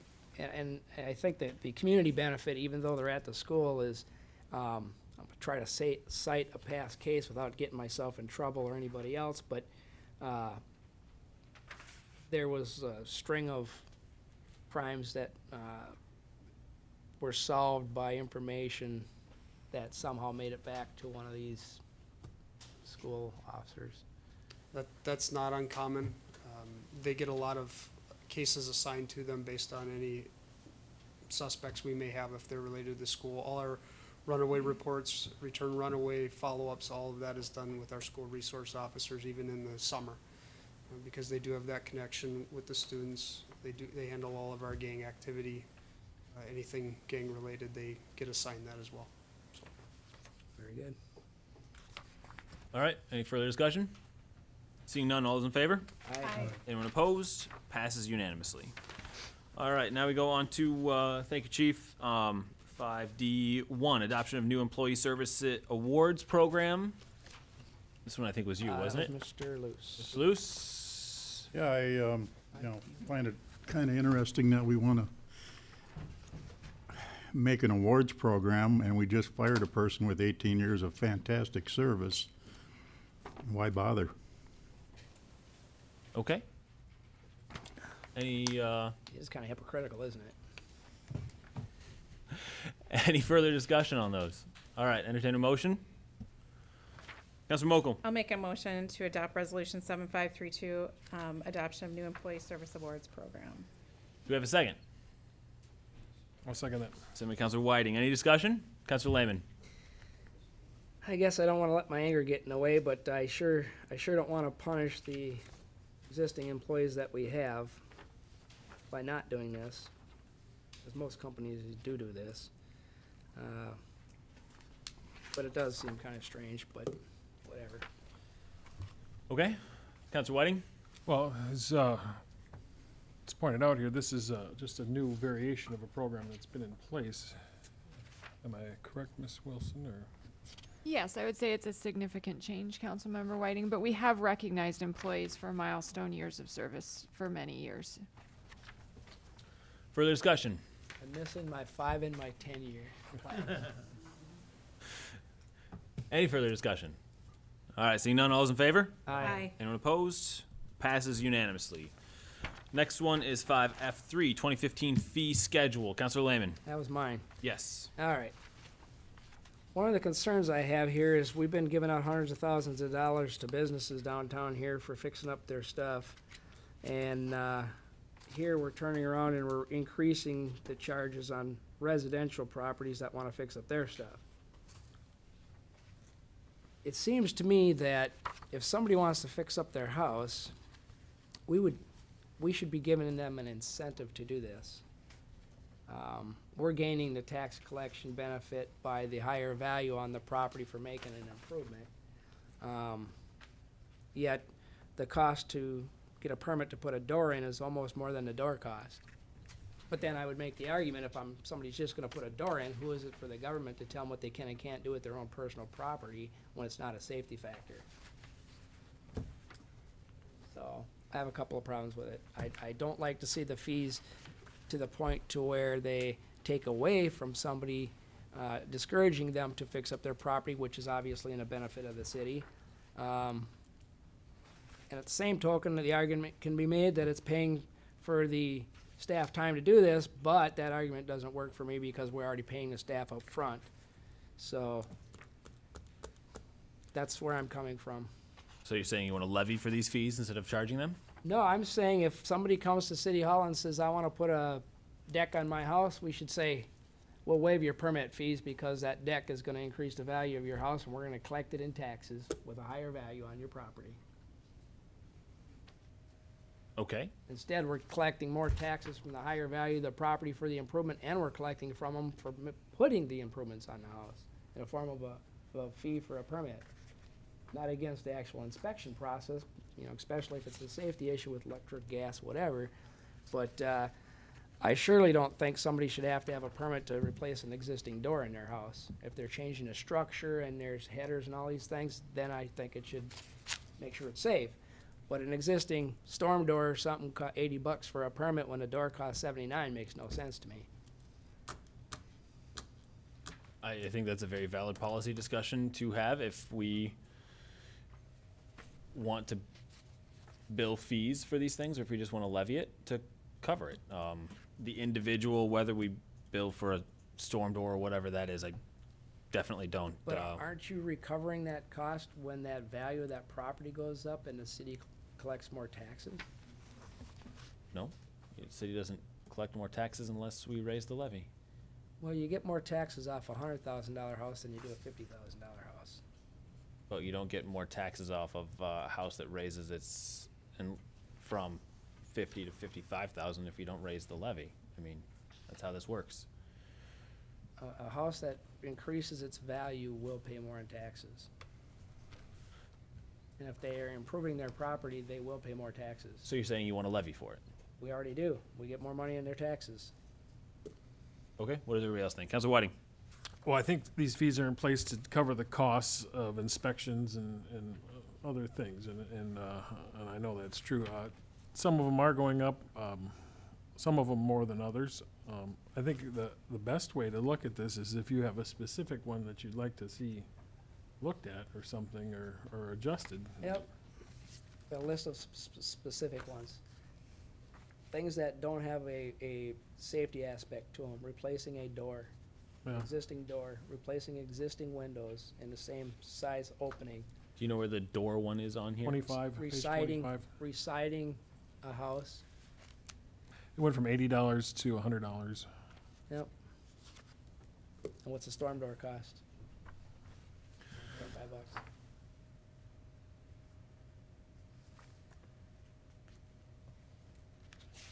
Well, we're not going to get into the minutia of it tonight. Right. But what we can do is, if a majority of the council wants to re-look at that, which I don't think would be a bad thing to do, or how we move forward with those, let's adopt what we've got tonight, and then we can bring it back for policy discussion at a later date. Let's find out if it's time sensitive that we have to adopt it, or if we can send it back to take a look at it. Ms. Linehan?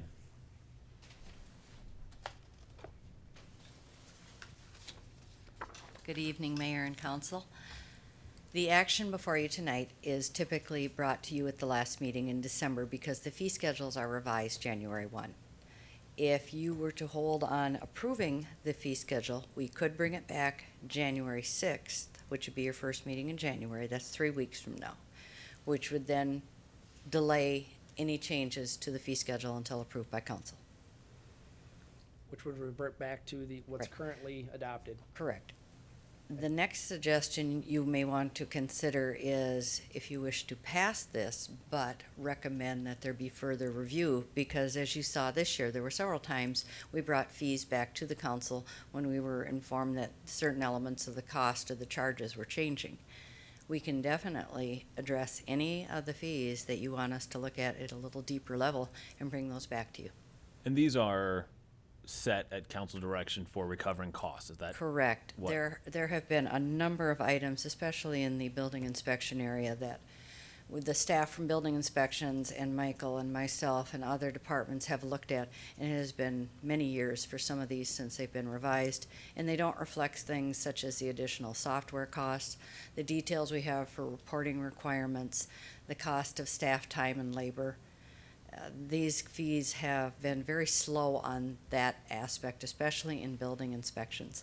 Those are the ones that are seriously the most out of date for the entire fee schedule. But if you'd like us to address, if you have a list or if you wish to email some, that as you look through this further, you'd like us to follow up on, we'll be glad to bring that back January 6th. Mayor, I would prefer that we send this back and have each of us send her, whoever we're sending it to, Mr. Leaker, whoever, a list of any concerns that we have to have it brought back. I don't want to pass it the way it is, because what'll happen is, we'll go through the hoops and it'll come back and it'll be a 3-2 vote and nothing will change. So I'm not in favor of not changing it. I'm in favor of changing it. I'm not gonna support it until there is some changes to it. That's my position. Okay, are we gonna be this way on everything? Is that the way That's it's up to you. gonna be? You're a hard guy to pin down, so I guess there's a lack of trust on this council at this point. Okay. Councilor Whiting? Well, Ms. Linehan, what budget impact would this have if we put it off? We have added the revised fee schedule numbers to the 2015 budget. There isn't typically a lot of activity on building permits and other fees from January 2nd to the 6th. I would be remiss if I were to say you can keep putting this off, because these fees have been implemented in the 2015 budget.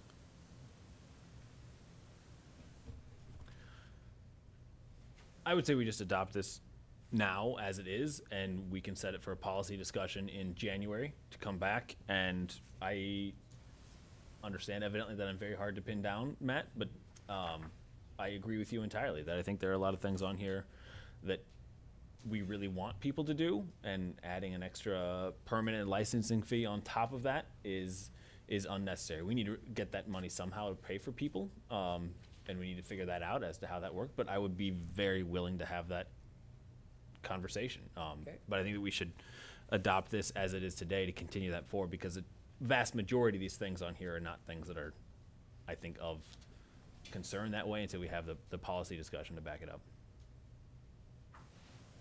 So somebody make a motion. See if you've got the votes to pass it. I'll make a motion to adopt ordinance 897 to adopt the 2015 fee schedule, with it coming back to council at the January 6th meeting, with input from all 5 council members. Do we have a second? I'll second that. Second by Councilor Whiting. Discussion. Councilor Whiting. I just think we'll have that discussion. I think we need to get something in place. I don't see it as a huge budget impact, but I don't see holding it up as something that is gonna say, aha, there's another 3-2 vote.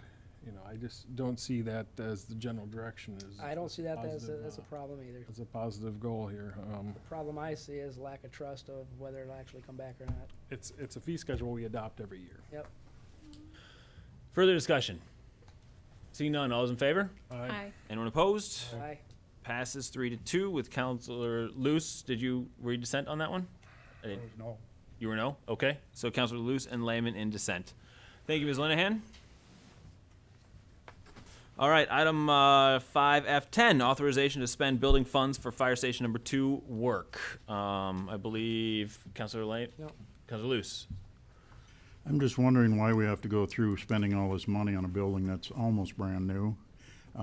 Somebody didn't do their due diligence when contracts were awarded. I know we have to do the work because of safety factors. That whole project was botched. I hope we never use that group again, and that's just, I just wanted to have my say on it. Okay, Agree with that. thank you. Councilor Lehman. Let me get a motion out on the floor here first, if I can find it.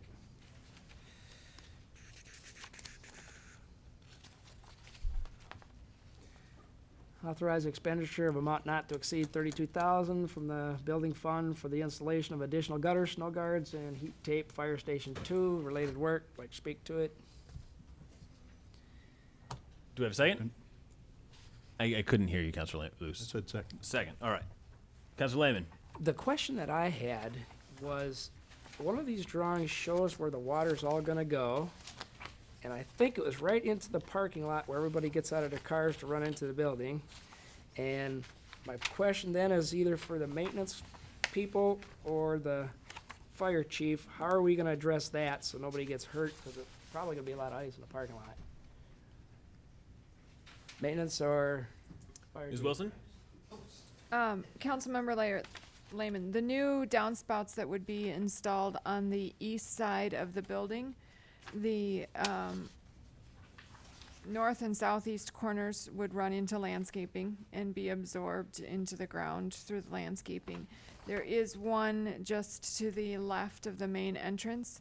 They are going to take up the sidewalk panel in that place and get the downspout down underneath that, and it'll disperse out away from the walkways and the doorway. All right. Ingenious. There we go. All right, Councilor Luce. If you go underneath the sidewalk there, you're just gonna blow up the sidewalk when it freezes. Unless they dig a hole down to drain it into, it seeps down after 5 feet. What did we have frost at last year? 8 feet? Well, yeah. It still drains to the parking lot, correct? Just not away from the door. Yes, Yeah. it does drain to the parking lot, and we generally don't get that much runoff when it's so cold that we would worry about. If it's running off, it's because temperatures have come up above freezing. Well, the heat tapes are gonna melt. Right. That's true to some extent, yes. So do we sand these parking lots or salt them or anything? They are maintained by our public works staff, as all city parking lots, you know, the ones that are All right. downtown to serve the public, as well as those that are city buildings. Is there no way to run that water to the north? Like I said, the new gutter system will have 3 downspouts, so we will be running some to the north and some to the south, but the span is too large to only have it go north and south. We need a 3rd downspout in the middle somewhere, is the designer's professional opinion. Further discussion? You guys look like you have I further. think we're gonna have problems with it, but, you know, we've got some professionals putting it in. I guess we'll have to. We had a professional build the building too, All right. if you want to call them that. Okay, any further discussion? Seeing none, all those in favor? Aye. Anyone opposed? Passes 5 unanimously. All right. Gonna make sure, where are we at? Now we move on to, item number 9, recess for Economic Development Authority meeting. Entertain a motion to recess for economic development.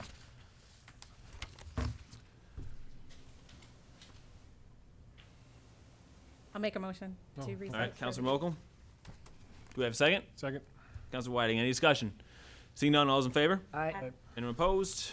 Passed unanimously. We are in recess for Economic Development Authority meeting. All President Lehman. We'll go for a record here.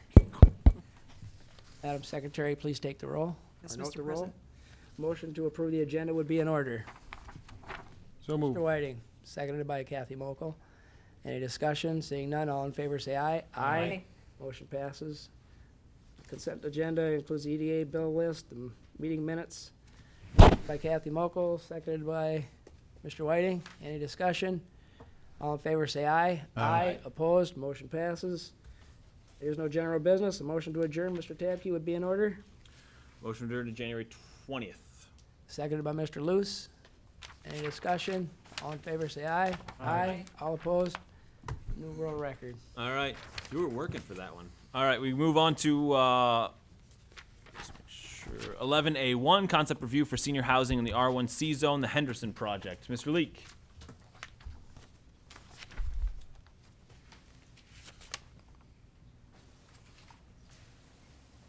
Thank you, Mayor, members of the commission. This is a slightly unusual situation, but what we have is a proposal of the CDA to construct a 55-unit senior building, would have a density of about 44 units per acre on a 1.25 acre site that used to be the site of St. Mary's School. And they've been working with the church on the potential acquisition of that. I'm just very briefly going to, for the audience that may be watching, indicate the project, and the development team is here.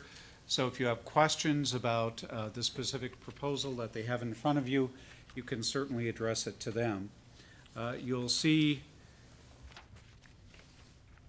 the project location on the first graphic that's in your map, and in the aerial you'll see a representation of,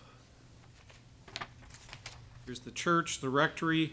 I would note at the Planning Commission, when the concept review was done there were representatives of the church who talked about their plans for potentially constructing additional parking to serve the church between the rectory and the church. This is the proposed project. You've got an indication of what the comments were at the Planning Commission. What we're asking and the CDA is seeking from you are two things. One, whether there's a consensus on the part of the council members that this is a good project to move forward. If it is, you'll see from the report that we will need to amend the R1C regulations to make this a conditional use. If there is that consensus, then staff will proceed with setting a public hearing for that. And then second, to get your input on the specific proposal that they have in front of you. So if you have questions for me, happy to answer them, but we've got the architect and other consultants for the CDA here if you have specific questions for them. Is there any specific feedback you'd like from us tonight? One, does a majority of the council think this is a good project that should move forward? That's the first thing. And the Planning Commission noted a few things. There were some comments about it appearing on the site plan that this looked like the main entrance, although the entrance is actually here at the corner of 5th and Somerville. There were expressed concerns about the height, and you will note in the report that the height that's proposed is above the current height limitation in that zone, so that would have to be addressed with a text amendment that allows it by CUP. There were, I think, a couple of random comments related to the use of materials and architectural theme relative to the area, although I would note that while it's a wonderful residential area of the city, there's not really a consistent residential architecture in Old Shakopee, and that's probably one of its beauties. So those are the kinds of things that I think this team would be looking for. My main concern is, do you want us to proceed with amending the code to allow this project to move forward? Councilor Lehman. I'm not in favor of the height. I think it's too high. I'm a little concerned about the density, and I'm wondering about the parking. Not necessarily for the on-site parking, but for the off-site parking of visitors. A couple of comments about that, and certainly the architect can address it. There would be sufficient on-site parking for the proposed 55 units. And you'll see that there is diagonal parking that's proposed, as well as some that's proposed in that courtyard area along the alleyway, if you will. So for this use, there is sufficient parking under the ordinance. Remember, this is senior housing. It has a different parking ratio than single-family or townhouse development. Part of the reason why I addressed the testimony from the church was that the initial discussion at the Planning Commission talked about what was available on street and perhaps at Central Elementary for church services. And if I recall correctly, the church indicated that they were looking to try and structure an area that had parking for about 55 cars off the street for their use in the future. How far they are in that planning process, I'm not sure is clear. And maybe these gentlemen know more than I do, since I only heard what we heard at the Planning Commission. Understand the concern about the height. I would note, and I think it's in the report, that we do have projects at that kind of density. within the city. They are in the unique circumstance of being in the downtown district, and so that's part of the reason that they are allowed there. There's not a specific density limitation. So the senior housing projects that you see in and around downtown Shakopee, Levy Drive, Northridge Court, are at those kinds of densities. Councilor Whiting. I think this would be a good addition for the downtown area and a good change. I am also concerned about the parking, specifically on a Sunday when the church is active, and how they're going to use the new parking space, since they use this space already currently for their needs. The height, I'm a little concerned about, not as much as Mr. Lehman, but I don't like seeing it eclipse the church. I mean, the church is still higher, but I do have a little bit of a concern there. I don't have a concern about the density at all. Further questions? Councilor Luce. I'm in favor of senior housing. I do believe the parking is gonna be a problem. One of the residents has already spoken to me about that. He's also spoken to me about the height. He's kinda wondering about looking at, 5-story brick wall that's gonna be in front of his house. I guess we take it to the public hearing, and if the public says yes, we do it. If the public says no, we don't do it, unlike other things that we've done. Further discussion? I feel, Mr. Loney. Mayor, members of the council, one item they might want to address further when the parking concern, the winter parking restrictions in this area is parking on one side only. So they might want to take that into consideration and look at our ordinance. What happens in that winter parking? And Mayor, members of the council, one additional thing I didn't mention, and you may want to ask these gentlemen about, they did hold a neighborhood meeting. I believe the meeting was held at Northridge Court, and they can speak to you about what the input was they had specifically there. So did you want to come up and address the council? Good evening, Mr. Mayor, members of the council. My name is Steve Dunbar, and I'm here representing the Scott County Community Development Agency this evening. Thank you, Mr. Leek, for the presentation, and just kind of following up on that conversation with the neighborhood meeting we held that last Tuesday evening at Northridge Court, which is actually another CDA development in the community. And I believe it was the first time that the neighborhood truly saw the project as well. And so comments about the parking were brought up, comments about the height were brought up as well. And so our initial attempt with this project, if I may pull up an elevation real quick.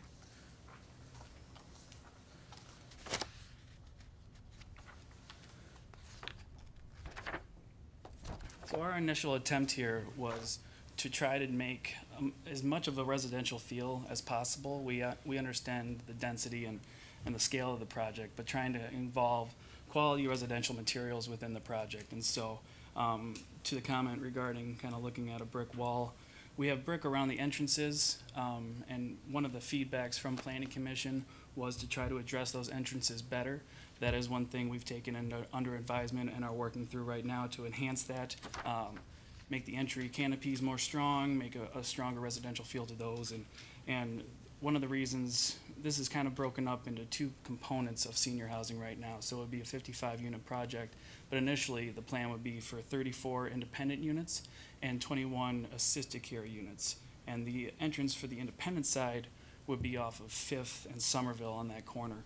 And so our goal is to try to enhance that entrance to make that a nice welcoming feel off that corner space. Also on the assisted piece coming off of 6th Avenue to enhance that entrance as well. And so we're trying to provide a combination of material with rock face block, with brick, with fiber cement board, panels, lap siding, and flat panel siding as well, and trying to do a mixture of residential uses with that. That's what I have right now. Any other questions we could address for you this evening?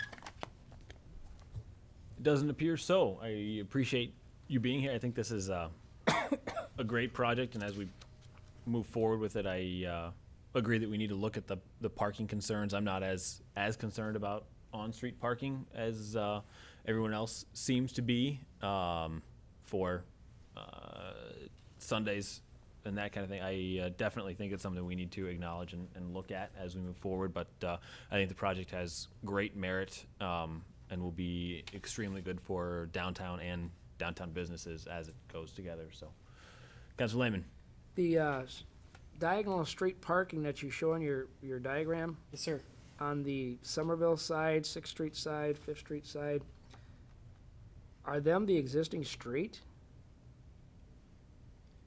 That's an excellent question, and, you know, in our efforts here was to, you know, try to address that parking concern that was brought up, and so we were trying to attempt to provide as many surface stalls as possible. There are currently some, but I think a better person to address that would be Mr. Bly from Earthworks Architecture to address kind of where if the setback is there. Well, let me explain my concern. Sure. Because this is in a odd even parking area of town, and the residents across the street are gonna be able to utilize these spaces.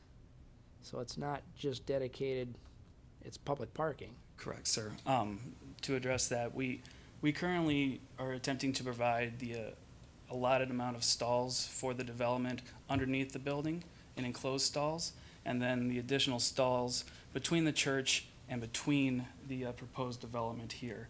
And so we believe that meets the requirement for the city standalone use. And then the surface parking stalls around Sixth, Somerville, and Fifth, we would view that as public parking stalls to support the neighborhood, to support the project, and to support the church. And I assume the ones underneath would be for the 34 active that you're housing. Correct, yes. The enclosed stalls would be solely for the residents of the building. All right. Mayor, members of the council, just one additional comment.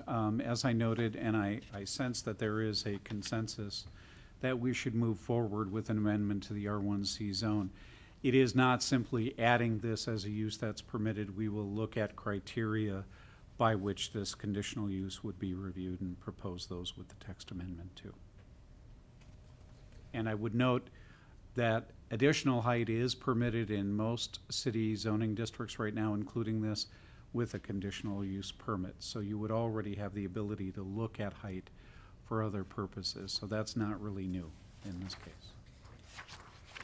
Councilor Lehman. Mayor, is a consensus of this council that the height is not a concern, or is it a concern? These folks need to know.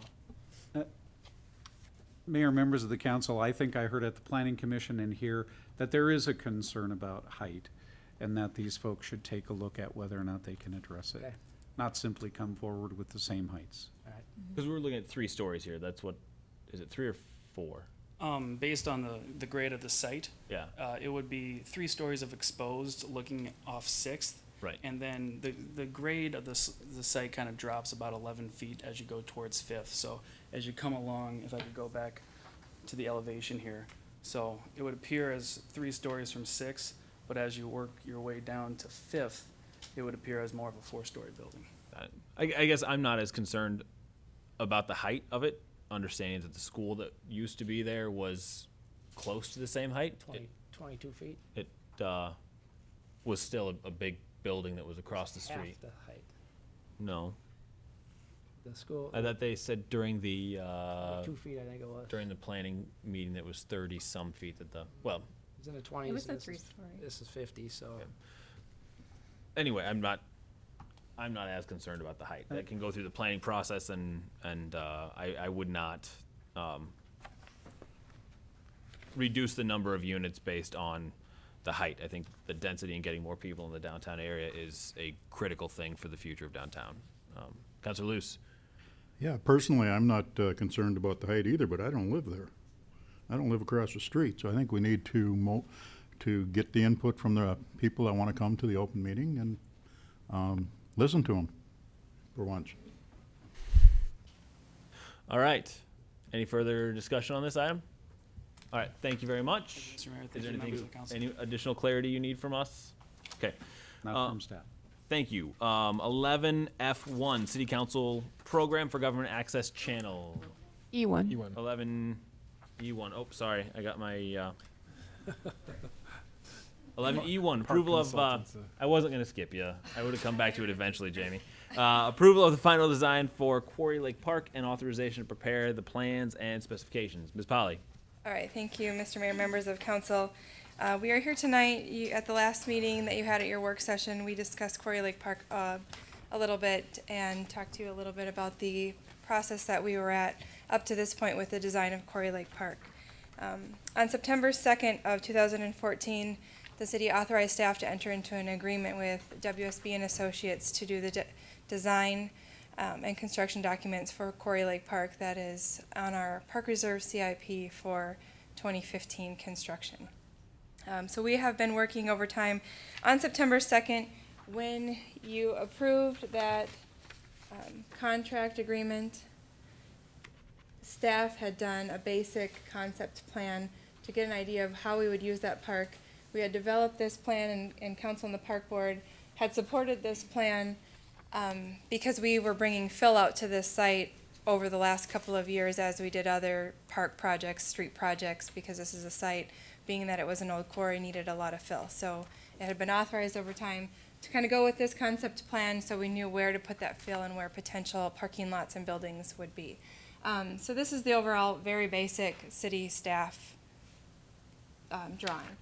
And with that, this yellow area that you see was the potential, we have a potential to partner with an ATV and OHM training group that would do specifically only training at the site on ATVs and off-road vehicles, like small motorcycles and stuff. Council did also authorize in January of this year the city to apply for 3 different grants through the Department of Natural Resources. One of those grants also went along with this concept of the ATV OHM training facility being incorporated into the park plan. So with that, of those 3 grants, the city has received notification that we have received the one that would be granted to us if we can incorporate the OHM ATV training area within the plan. So we've been working with that as we've gone through the discussions with the park board and the community on the different concept plans. That's been just an item that if we can include it, that is a benefit and we can go ahead with the grant. If we can't include it and it just doesn't fit on the site, then we would not accept the grant. So going forward, that was the initial. Then we did hire WSB. Ms. Candace Amberg is here tonight to talk to you about the final plan. I'm just going to briefly go through, we looked at a little bit at our work session what the 3 concept plans were that were brought forward to the park board, as well as we had 2 community meetings, 1 community meeting on site and then 1 here previous to the park board meeting in November. We had concept 1 that had, none of these concept plans particularly included that OHM ATV training facility, but I can show you how we've talked about those as we move forward. This concept plan had this drive-through parking lot.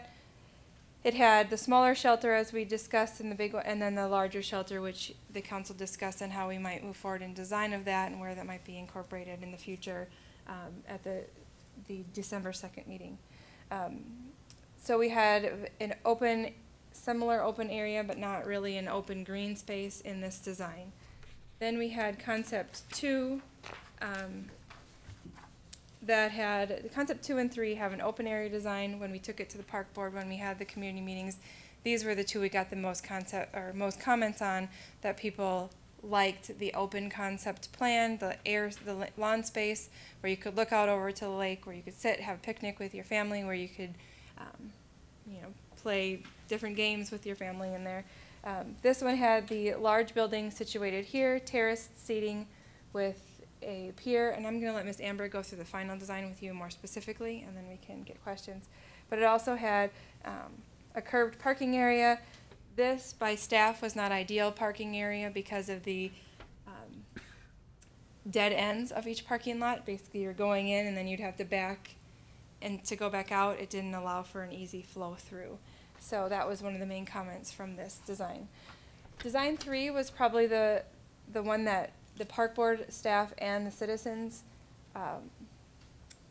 leaned toward the most. They liked the little gazebo overlook here of the lake. They liked the large parking lot back here, so it was off away from the main shore of the lake. And then they liked the open concept, as I said here. And then we have out here, we are planning a playground, but it's in our vision, and as we've gone through this, it's not a traditional playground with slides and swings and the poles and platforms. It's going to be a nature-based playground. It is something that will be designed different from this. We have a place for it on the concept plan, but as we go through the actual documents, we'll work with a playground design company to come back to you with our recommendations of what the playground features will look like. It may be some poured-in-place concrete, or not poured-in-place, but poured concrete features. I think we have some plans of what that might look like here. Some logs, some rocks, basically to get the children and the families in touch more with nature out here at this unique site at the park. So with that, I have in your packet the final design that we're recommending, and I'll let Ms. Amber go through that with you. That incorporates the comments that we brought forward. And what we were asking for you tonight is to approve the final design, either as it's presented or if you have recommendations on what we can change, and develop those plans and specifications. For this park, in our park reserve fund, we had 1.7, or we have 1.7 million dedicated for this park. We have about 1.5 in there as of funds. The 200,000, when we got to the end of our projections, based on what comes in, we were looking at a 200,000 possible shortfall in our park reserve fund. But of that, we have 100. If we get the ATV OHM training facility incorporated in this, we would get 150 of that as a grant.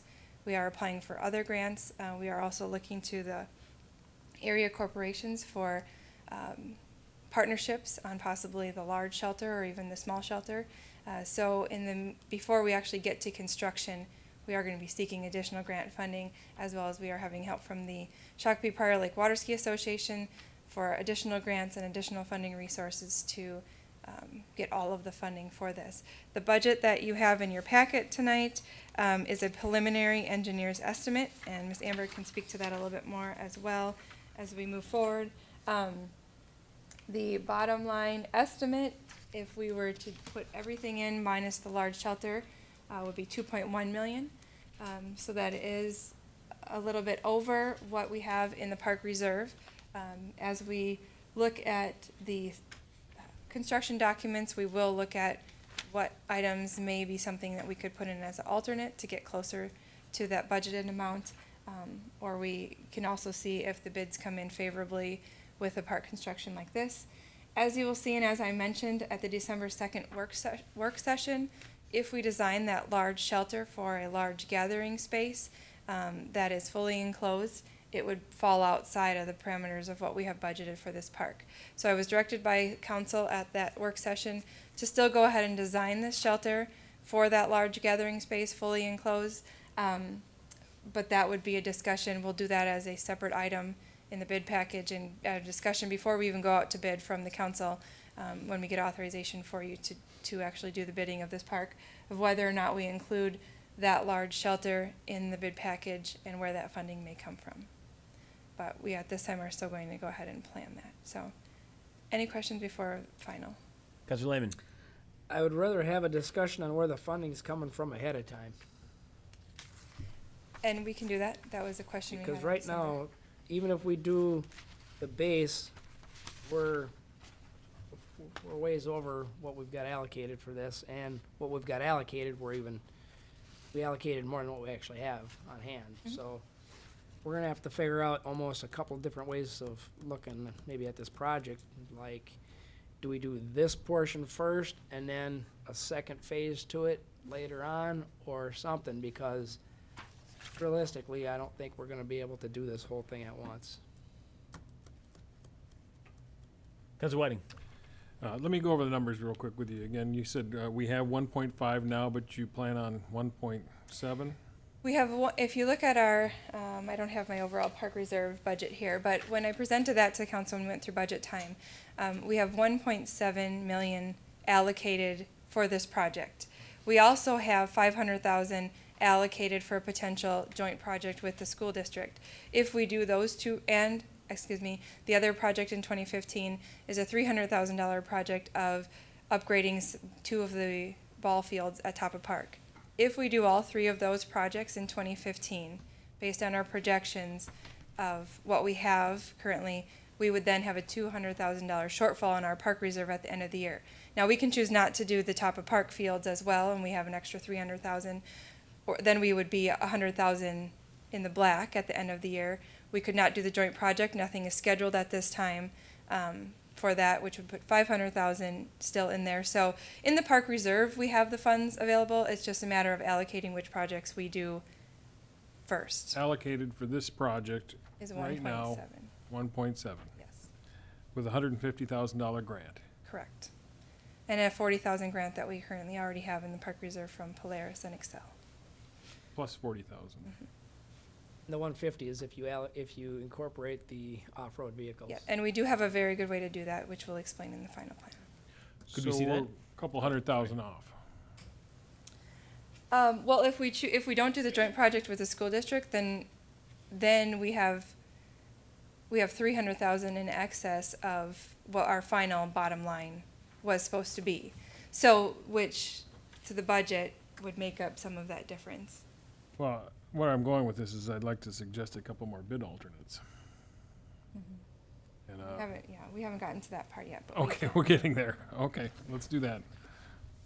And that'll come with after we approve the design, then that'll come back to us again at that point with the bid alternates, and we can Correct.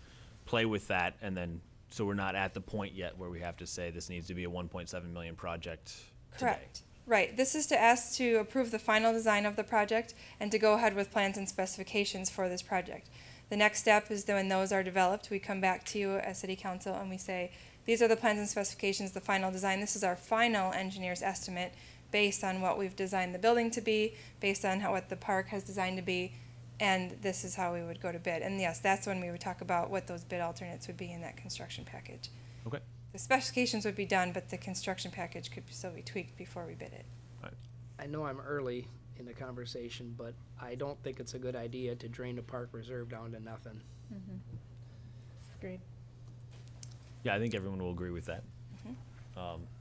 But that's a decision for a different day. Right. I said I was early. Yeah. Yeah. Can we see the ATV stuff, please? Oh, you're being really specific as to what I'm supposed to say. Whatever you would Okay. like. You have the bigger sheet? I have the bigger sheet. Get that centered in there. Wanna Good. zoom out? No. Oh, no, I don't know how to zoom out. You want to zoom out? Put this on. Just, there you go, perfect. All right, good evening, I'm Candace Amberg from WSB and Associates, and Jamie did a wonderful job going through the 3 concept plans. So the plan I bring forward tonight is the modified plan, which I call the preliminary master plan. That takes all the comments that were given to me by the park board, by people who showed up to our meetings, and even city staff. Some of the things that came out before was everybody was leaning towards concept 3. There were a couple of amendments that they wanted to make to that. If you recall, concept 3 had the larger main shelter up to the northwest and the smaller shelter closer to the lake. And everybody thought those should be reversed so that the larger main shelter would be overlooking the lake and that we would tuck the smaller picnic shelter up in the trees. The other thing they wanted to bring into concept 3 was the idea of the terrace seating along the lakeside. So we did that. And what I'm going to do is I'm just going to run quickly through this plan and kind of show you the modifications that were made. Do you have a pen I could borrow quickly? Thanks. So this is the main entrance drive coming into the park. Now what we did is we tweaked the parking lot, as you can see, just brought it down a little bit further and changed the orientation a little bit so that there will be flow through. So as you're coming in, you're going to focus on here. We're still creating this main focal point at this location. It would be kind of like a monument sign or some sort of sculptural element. So that's your main focus upon entering the park to really make a statement when you're entering. The other nice thing this does is it brings that flow through traffic right up into this parking lot, and it allows people to turn around and go right back out again. By moving the parking lot over, what it also does is we can keep this open lawn space here overlooking the lake and still have enough room on the back side that would provide that ATV training area. So we were given the dimensions by that group of what they needed for their space, and we're able to actually accommodate that on the back side so that you're not going to have to deal with, any kind of those vehicles on that lawn space, kind of tearing it up, or maybe conflicting with some other uses that might be going on in the park site. So I think we did a pretty good job of accommodating both uses, keeping that open lawn space. You can see we did move the rental shelter up by the trees, create a little plaza around it with some grills. Located off to the side is where we would have that playground, that natural playground. And we may be able to make some tweaks, because we do show this detention basin being in this location. That's where it exists today. But there may be some modifications that we can do through rain gardens at the front entrance here, and be able to actually fill that in. So we might be able to actually shift that playground a little bit more and free up even more of that open green space in the center. Now as we come down, you can see again that the large building is down here. It's overlooking the lake. We did create a plaza, and what I show on here is a ramp system to be able to provide handicap accessibility to get from the building down to the waterfront edge. The other trail system kind of winds its way, creates different loops through the park. We kept that gazebo overlooking the lake, and then added the tiered hillside seating into the side. It's hard to see on this plan, but we do show some seating areas, and even on the overall trail that is going to loop around the lake, we will have some seating pods as you go around the lake, so you can have a place to stop and just view the lake as you're going through there. The other thing we want to do with that trail system and those stopping points is maybe use that as a spot for like interpretation, whether it's, you know, some of the quarrying operations that went on in this site. Maybe it has to do with Xcel Energy or some of the cultural or historical pieces of Shakopee, and use that as interpretation along that trail system. You can even go so far as to talk with artists who may want to display pieces of art along that trail system as well. You know, really make that a nice draw, because this is going to be, you know, right off that link to the regional trail system. And again, that is just going to make this much more significant as a stopping point along that area. Alongside of the large multi-purpose building, you'll see a smaller parking lot over here, and that's kind of designed just to provide temporary drop-off parking, or parking for handicap, or maybe someone who's pregnant or just hurt their foot and, you know, want to just be able to get to that building and have a little less walking distance. But you can see that even the main parking lot area, it's in really close relation to the main pavilion space. And then also playing upon the quarrying operations is what we show along this whole front area. So as you're entering the site, not only are you looking at that main focus element, but we want to do something within the landscape. So maybe that's creating, you know, different types of aggregates, different color aggregates, different sizes, to kind of play upon that aggregate and mining operations theme, but make it more decorative and ornamental to the park site, and again, just enhance that appearance of the park itself. And again, we just want to be sure that we get people out onto the water's edge, so we've been looking into some different fishing piers and decks that we can incorporate as we get those trail systems to get people down to the waterfront itself. And so, again, simple changes. We just made some modifications, but I think we're getting pretty close. And the estimate that you saw tonight is based upon a master plan level. So as we go through and we do further design development, actually get all of our, you know, design down and narrow down, we will know exact lengths of trail system, exact lengths of pipe that we will need for stormwater. So we'll be able to narrow our focus down on that master plan element and be able to tweak that and get it a little bit closer, because we're just not at that point to be able to be real accurate yet. And that's when we look into, you know, the value-added engineering and seeing where we can make modifications to get those prices to come in, you know, a little bit under where we estimated them. Councilor Lehman. Before you get too far into thinking about bids and specs and stuff, you're gonna have to put a bid in for a curb cut up top of that parking lot for unloading of four-wheelers, if we go that option. Off this parking lot? Up higher.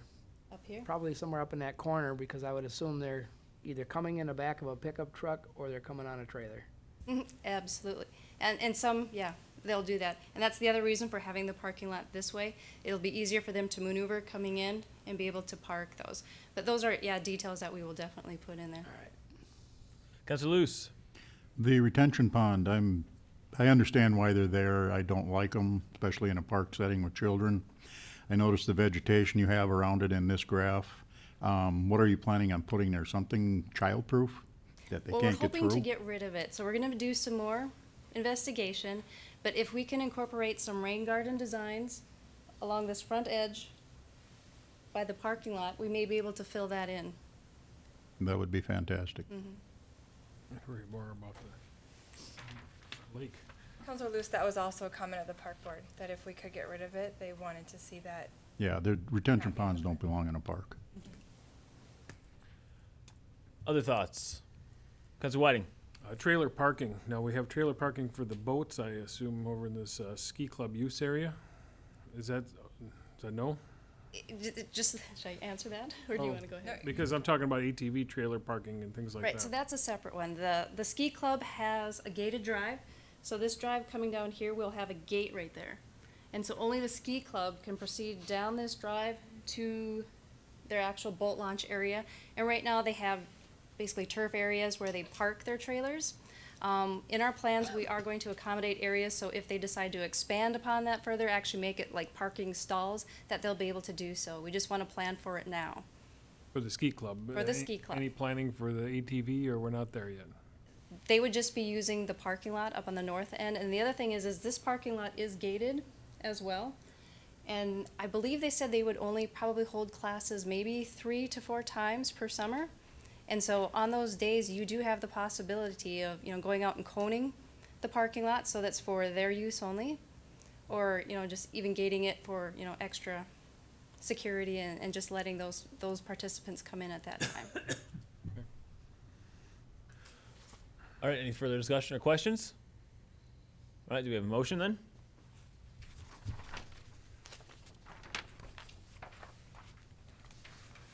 From anyone? Anyone? Councilor Whiting? Make a motion to approve the final design for Quarry Lake Park, presented with modifications, or as presented, and authorize the preparation and plans and specifications. Do we have a second? I'll second. Second by Councilor Mokel. Discussions. Councilor Lehman. Well, my concern is that the cost of this thing is gonna spiral out of control. Somehow, the person putting this together has to understand that there's a budget here, and, at least I'm fairly firm to that. I don't know what everybody else. And, it's, moving forward, we're gonna have to try to figure out how to hit that number, or a number that we can afford. Councilor Whiting. I fully agree with you, and I think we have some great opportunities to work with local businesses here and possibly some grant things, but we can't get there until we go through the engineering process and find those numbers. So until we're there, this is our next step. Councilor Luce. I would strongly suggest that any building products used in this project be vandal-proof as much as possible. I visited the Dean Lake area and their trail soon after it was opened, and it had already been vandalized severely. The kiosk was almost destroyed. As far as the buildings go, would there be naming rights involved with getting a participation from businesses? Could they, name it their pavilion? Potentially, yep. We do have a sponsorship program that we have in place, and before any of that would take place, it would definitely come back to you for discussion. Yes. Thank you. Any further discussion? Seeing none, all those in favor? Aye. Anyone opposed? Passes unanimously. Thank you very much for your great work. 11F1, City Council Program for Government Access Channel. Ms. Wilson,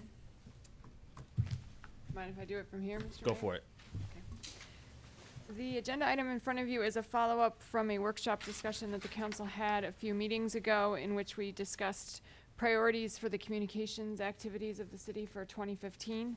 One of the ideas discussed at that time was a proposal that had been brought forth by a local resident, Kent Robbins, who has past experience working with the Minneapolis City Council on the filming of a sort of a morning after show or a council wrap-up show that interviews elected officials and occasionally senior staff on items that were recently discussed at city council meetings.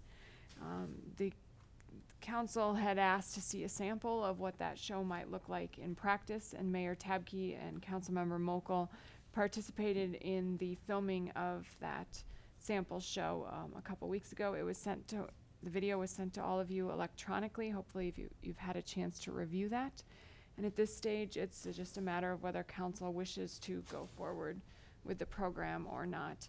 As proposed, the topics up for discussion in each episode would be determined by the volunteer resident, Mr. Robbins, and they would be communicated by him to the council members participating in advance of the show.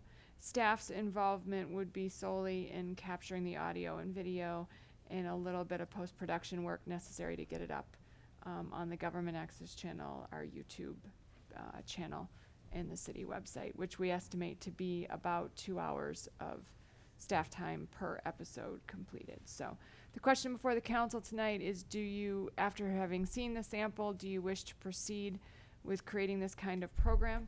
If so, we would appreciate a consensus of council on how frequently the show might be done. Do you want to try to do it after every council meeting, maybe once a month, as well as timing for schedule or filming the show? Thoughts, Councilor Mokel? I will say I was a little concerned about doing this and how it was going to work, but after sitting down and going through this in actuality with Mr. Robbins, I kind of got the gist and how it was going to go. It was nice because there wasn't a break. I mean, if we didn't want to answer, I shouldn't say not want to answer, but we had short answers, he'd just move on to the next question and go forward. I don't know that it would take, that I'd want it to be a long program. I think that 15 to 20 minutes would be better than a half hour.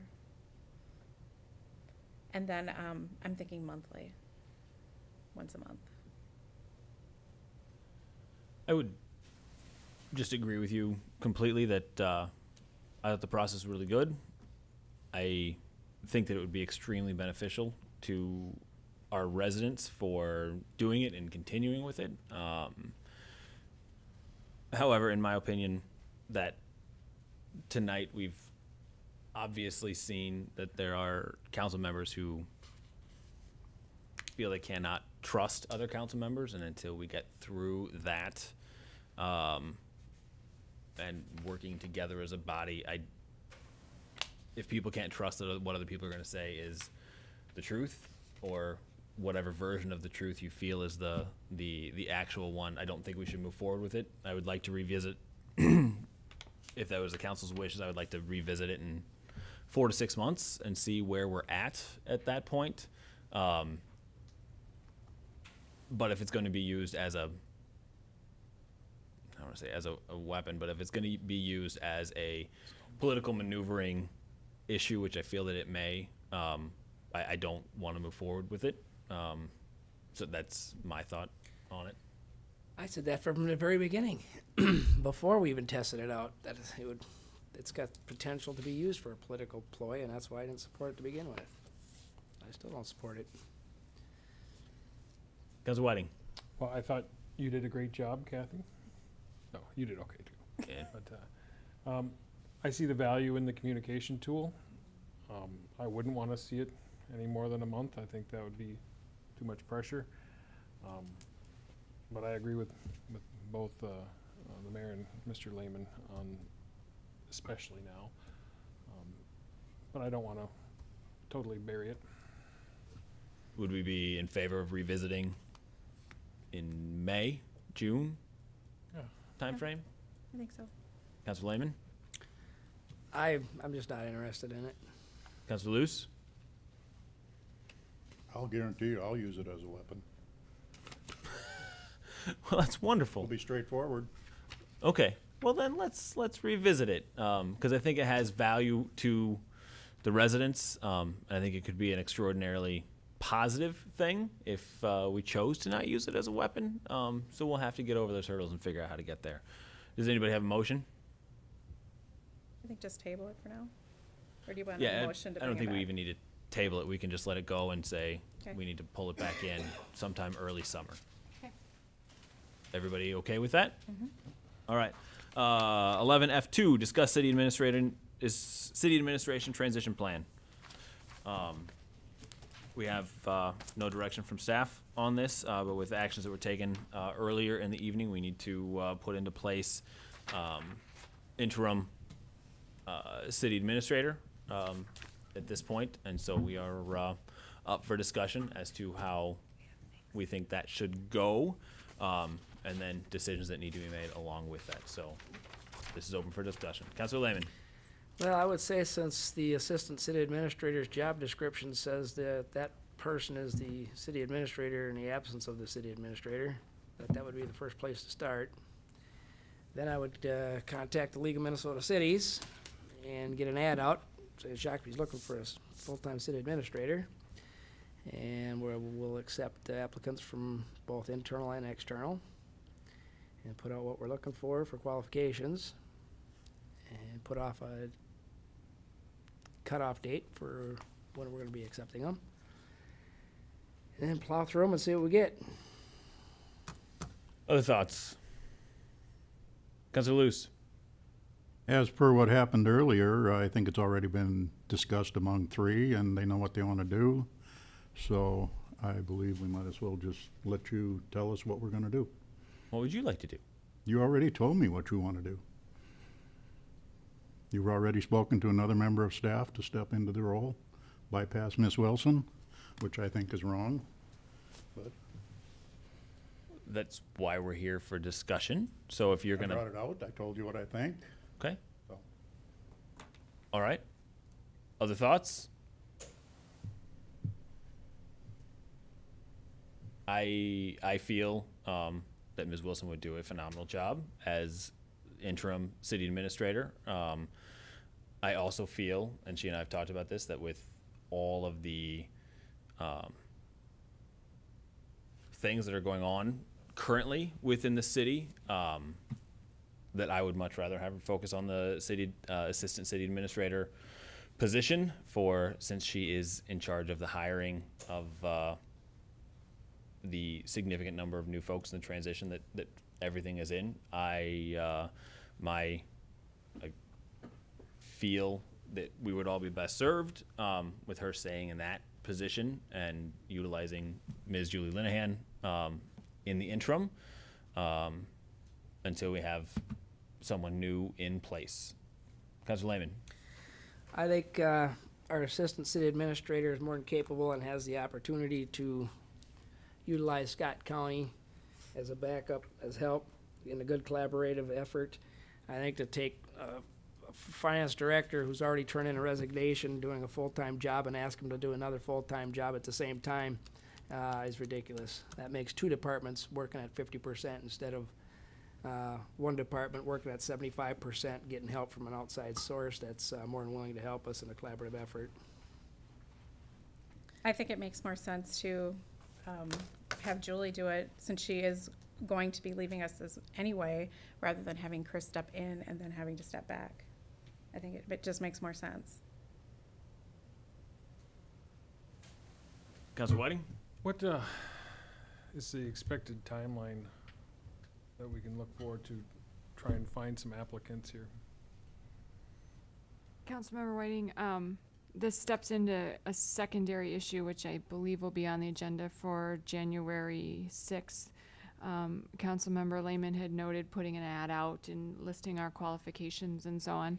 The customary approach for a community of our size in Minnesota would be to hire a headhunter. There are, or search firm. There are 2 or 3 firms that operate in the metropolitan Twin Cities area quite commonly and have an established practice for recruiting city administrators and working with elected bodies to come to a consensus about what you are seeking and so on. So once, as you go through the process of selecting someone to help you with that search process, they can best guide you into what the likely timeline would be. That being said, an back of the envelope calculation would be that you'd be looking at 3 months, January, February, March at the very least. And I would say, depending on how long it takes you to come to a consensus, review the applications, and whether the availability of the person that you ultimately select, if they need to give notice where they're at currently, it could be anywhere from 3 months to, 5, 6 on kind of the far end of the process. So somewhere between 3 and 6 months would be my estimate for the time it will take us from that January 6th meeting until we get to a full-time permanent appointment or ongoing appointment.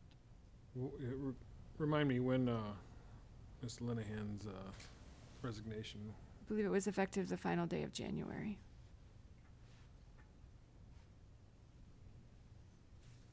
All right, thank you. And I have spoken with Ms. Linehan to see how, if that would work for her, and she would be willing to stay on after that through mid-end February, and then be part-time from there after things are moving. One follow-up, where are we in the process of looking at a finance director? We've talked to the league and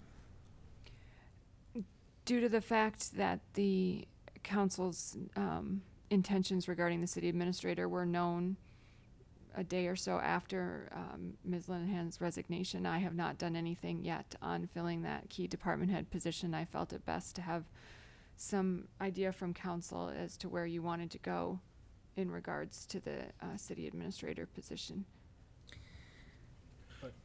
go ahead. Councilor Lehman. Is there cost savings in hiring a headhunter for both positions?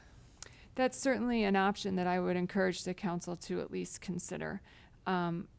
In my time here, we have never used a headhunter. We haven't had a position open where we felt that that would be warranted.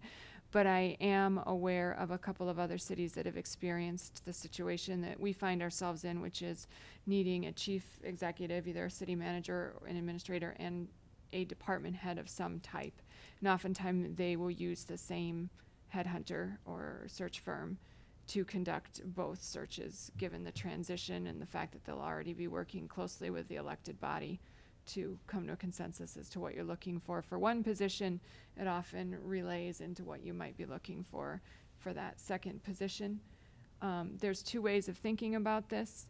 You could make an argument that we should move ahead in search of a finance director, that to hire a new city administrator and have them walk in the door and say, congratulations, you don't have a finance director, isn't really setting them up for success in their first year. You're having them come in, with a significant hole in the staff.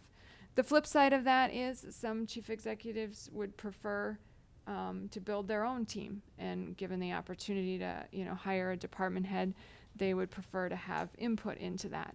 Kind of a middle of the road, that approach is that we try to time the hiring of a finance director so that we have sought applications, the deadline is passed, we've done kind of an initial screening, and then when that city administrator starts, instead of saying you need to start a process, we can say we're 80% of the way there, here's 5 really good candidates, now you be involved in that final pick. But it can move much more quickly if we've kind of teed it up in that way for them. So that's kind of the middle of the road between do it first and wait entirely until they're on board, is you kind of try to tee it up for them a little bit. Councilor Lehman. Chris, do you believe Scott County could be a big asset in this, helping us with this? Councilmember Lehman, that's a good question, and I have to admit one that I haven't thought of with all that's going on here. The city has certainly contracted with Scott County in the past for assistance with human resources matters, but it's been about 8 years since we've done so. So I would need to reach out to them and determine if they are, if that's something they feel they have the capacity to provide anymore, and think a little bit about how that would work. And I wasn't thinking necessarily for the hiring of an outside firm. I was thinking more of the help on the day-to-day for you in the HR area, to free you up to be able to focus more on the administrative side. Is that a possibility from that standpoint when we're talking about existing normal day-to-day payroll type functions? I think it's a possibility. There may also be some other contract services out there if we needed to supplement any one area of the staff on a temporary basis. I'm not very comfortable with having finance, one person doing both, especially somebody that's already put the resignation in. That's a recipe for failure. I didn't tell my engine builder to build the most important engine his last week of employment either, so I built it myself. Councilor Whiting. I guess this would be another question for you, Chris. How do you feel with the new budget positions coming up and the situation we find ourselves in now? How do you feel about moving forward in that position as assistant city administrator or acting city administrator? It's definitely a busy time of year, Councilmember Lehman, and I would, I believe I have the skills and experience to serve as your acting or interim city administrator based on my experience here. And I believe I would have the support and cooperation of my colleagues on the department head team. Would it have an impact on filling those positions if I was also filling the role of acting city administrator? The honest answer is yes. It would have an impact on the speed at which we'd fill them. Can we get the key ones filled with patience on ones that can wait? I think we can. That being said, I don't want to suggest in any way that my colleagues on the management team wouldn't also give their best and provide patience and assistance to anyone that the council would choose to support in this interim period. But, Councilor Lehman. but recognize that we'd have to get you some help, whether it's an outside firm or Scott County or what, or contracted or whatever. I mean, we're just, either way, we're gonna have to do that regardless. Councilmember Lehman, I would do my best and work very hard, but trying to do my job, the city administrator job, and eventually the finance director's job, if she were to leave as scheduled, would probably not be doable as a We're gonna have to one-person have outside help. operation. Something's gonna have to come in and supplement. Right. Somewhere, it's up to the council where they wish to leave existing staff and where they wish to. Where would you like me to put my desk? Got a management intern now. Hopefully that helps. Got management experience. I wanna play with the money. I just wanna just sit there and print it all day or something.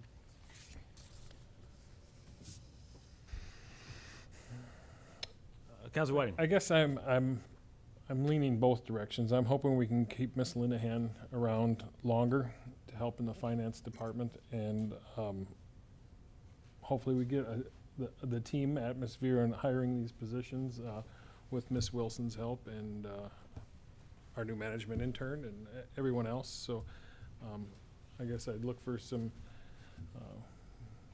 where the rest of the team wants to go. Councilor Lehman. I'm gonna make a motion to appoint the assistant city administrator as the interim city administrator. And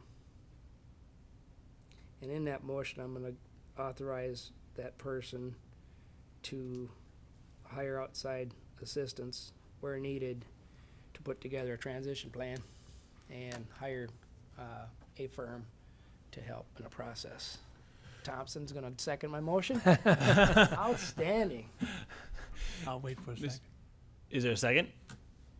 Second by Councilor Luce. Mr. Mayor, Mr. Council, my only suggestion would be to split that up. Okay. I think would, All right. let's appoint the acting Got it. city administrator and then take a second action on the other one. All right. That's all. All right, I'll restate my motion, Mayor. It's to appoint the assistant city administrator to the acting city administrator in the absence of the city administrator. Councilor Luce, you're good with that? Okay. Discussion. Councilor Lehman. My point, Mayor, is to then have council authorize the appropriate city staff in a follow-up motion to hire a firm to help where needed, whether that's seeing if Julie's gonna stay a little bit longer to help us through our transition, or if we have to find an outside finance agency to assist us in our transition, and or a hiring firm to fill positions. Okay. Further discussion. Councilor Mokum. I still think it's in our best interest to have Julie, because then she will stay on to help with the finance role as well as help with the administrative duties. She can't do two functions. Well, you're asking Chris to. No, I'm telling Chris that, who's already doing some of this function. Then you that can she's have gonna- Julie do it. She's gonna get outside assistance. You know, Julie do the same. I agree with Councilor Mogul that Ms. Linehan, and not that I don't think that Ms. Wilson could do it. We've had that conversation. But that I think it's in the city's best interest in the way everything would flow and move forward. And we'll still need to get some help. I mean, you're absolutely right, Matt. There still need to be assistance in there no matter how this goes. That putting Ms. Linehan in the interim position is the best path forward for getting continuing to keep the city moving in the direction, so. Councilor Whiting? You know, my concern is that, you know, I have 100% faith in either one of those folks taking care of that position, in both positions. My concern is that right now, without a city administrator, I want to make sure that the finances are taken care of, since there's no general oversight there. So I'd like to keep Ms. Linehan in the finance position and city clerk position for an extended period of time, if we can do that, and keep that separate oversight. I think that's in the best interests of the community. I think it's fair to say from conversations I've had with Ms. Linehan, and you can correct me if I'm wrong on this, is that if she's not acting as the interim city administrator, the only reason she would stay on longer than January, the end of January, is if she were acting as an interim city administrator. Is that fair to say? I'll do as the council directs. Okay. I'll allow, I understand the situation you're in and it's complicated. Okay. Councilor Luce? Julie, I mean no dispersion on you, but you don't give one person both keys to the piggy bank. You gotta have oversight. Chris would give us that oversight. Councilor Lehman? I make a motion, move to call a question on the motion on the table. Okay. All those in favor? Aye. All those opposed? Aye. Aye. Passes 3-2, with Ms. Wilson being interim. Councilor Lehman?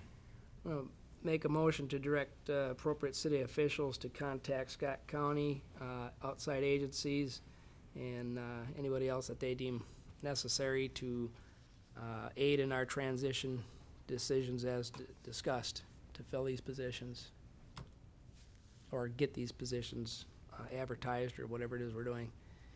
Second that.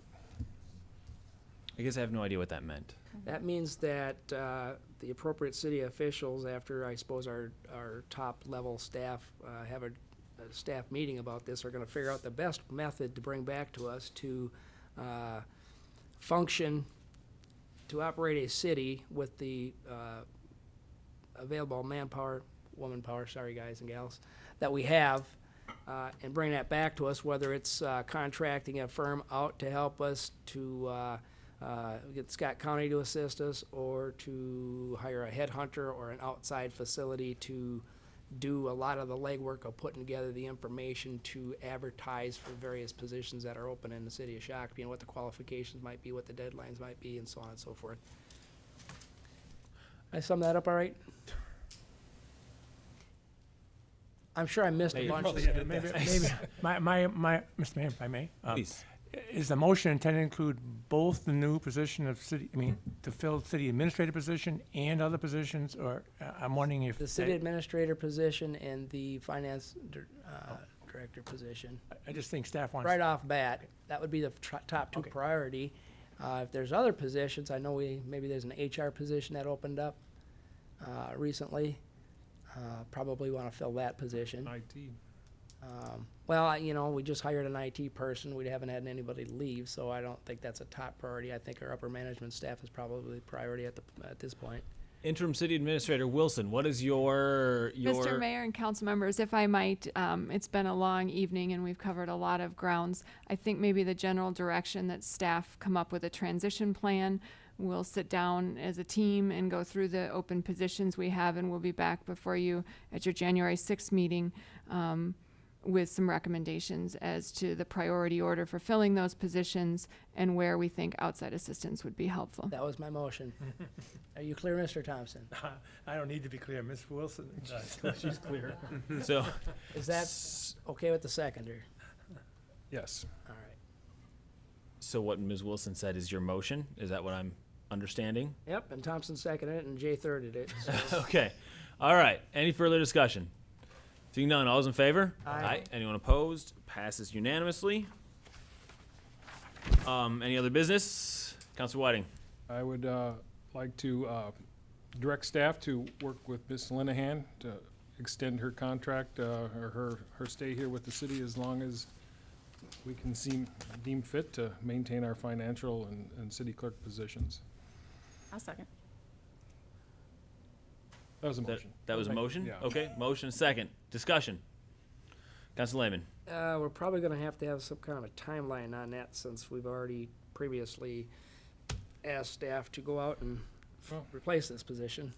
We're directing staff to work with. With our them. All right, good enough. Any discussion? Seeing none, all those in favor? Aye. Anyone opposed? Passes unanimously. Councilor Lehman. Other business? Is that Yes. where we're at? Yep. I'd like to wish everybody, staff and the citizens of Shakopee a very Merry Christmas and a Happy New Year. If that's doesn't tickle you, then Happy Holidays, I guess, to be politically correct, which I'm not normally. I'll second that. And I'll make a motion to adjourn if there's no other business to January 6th, I'll We have second a that. motion. Second by Councilor Whiting. 2015. Any discussion? Seeing none, all those in favor? Aye. Anyone opposed? Passes unanimously. We are adjourned.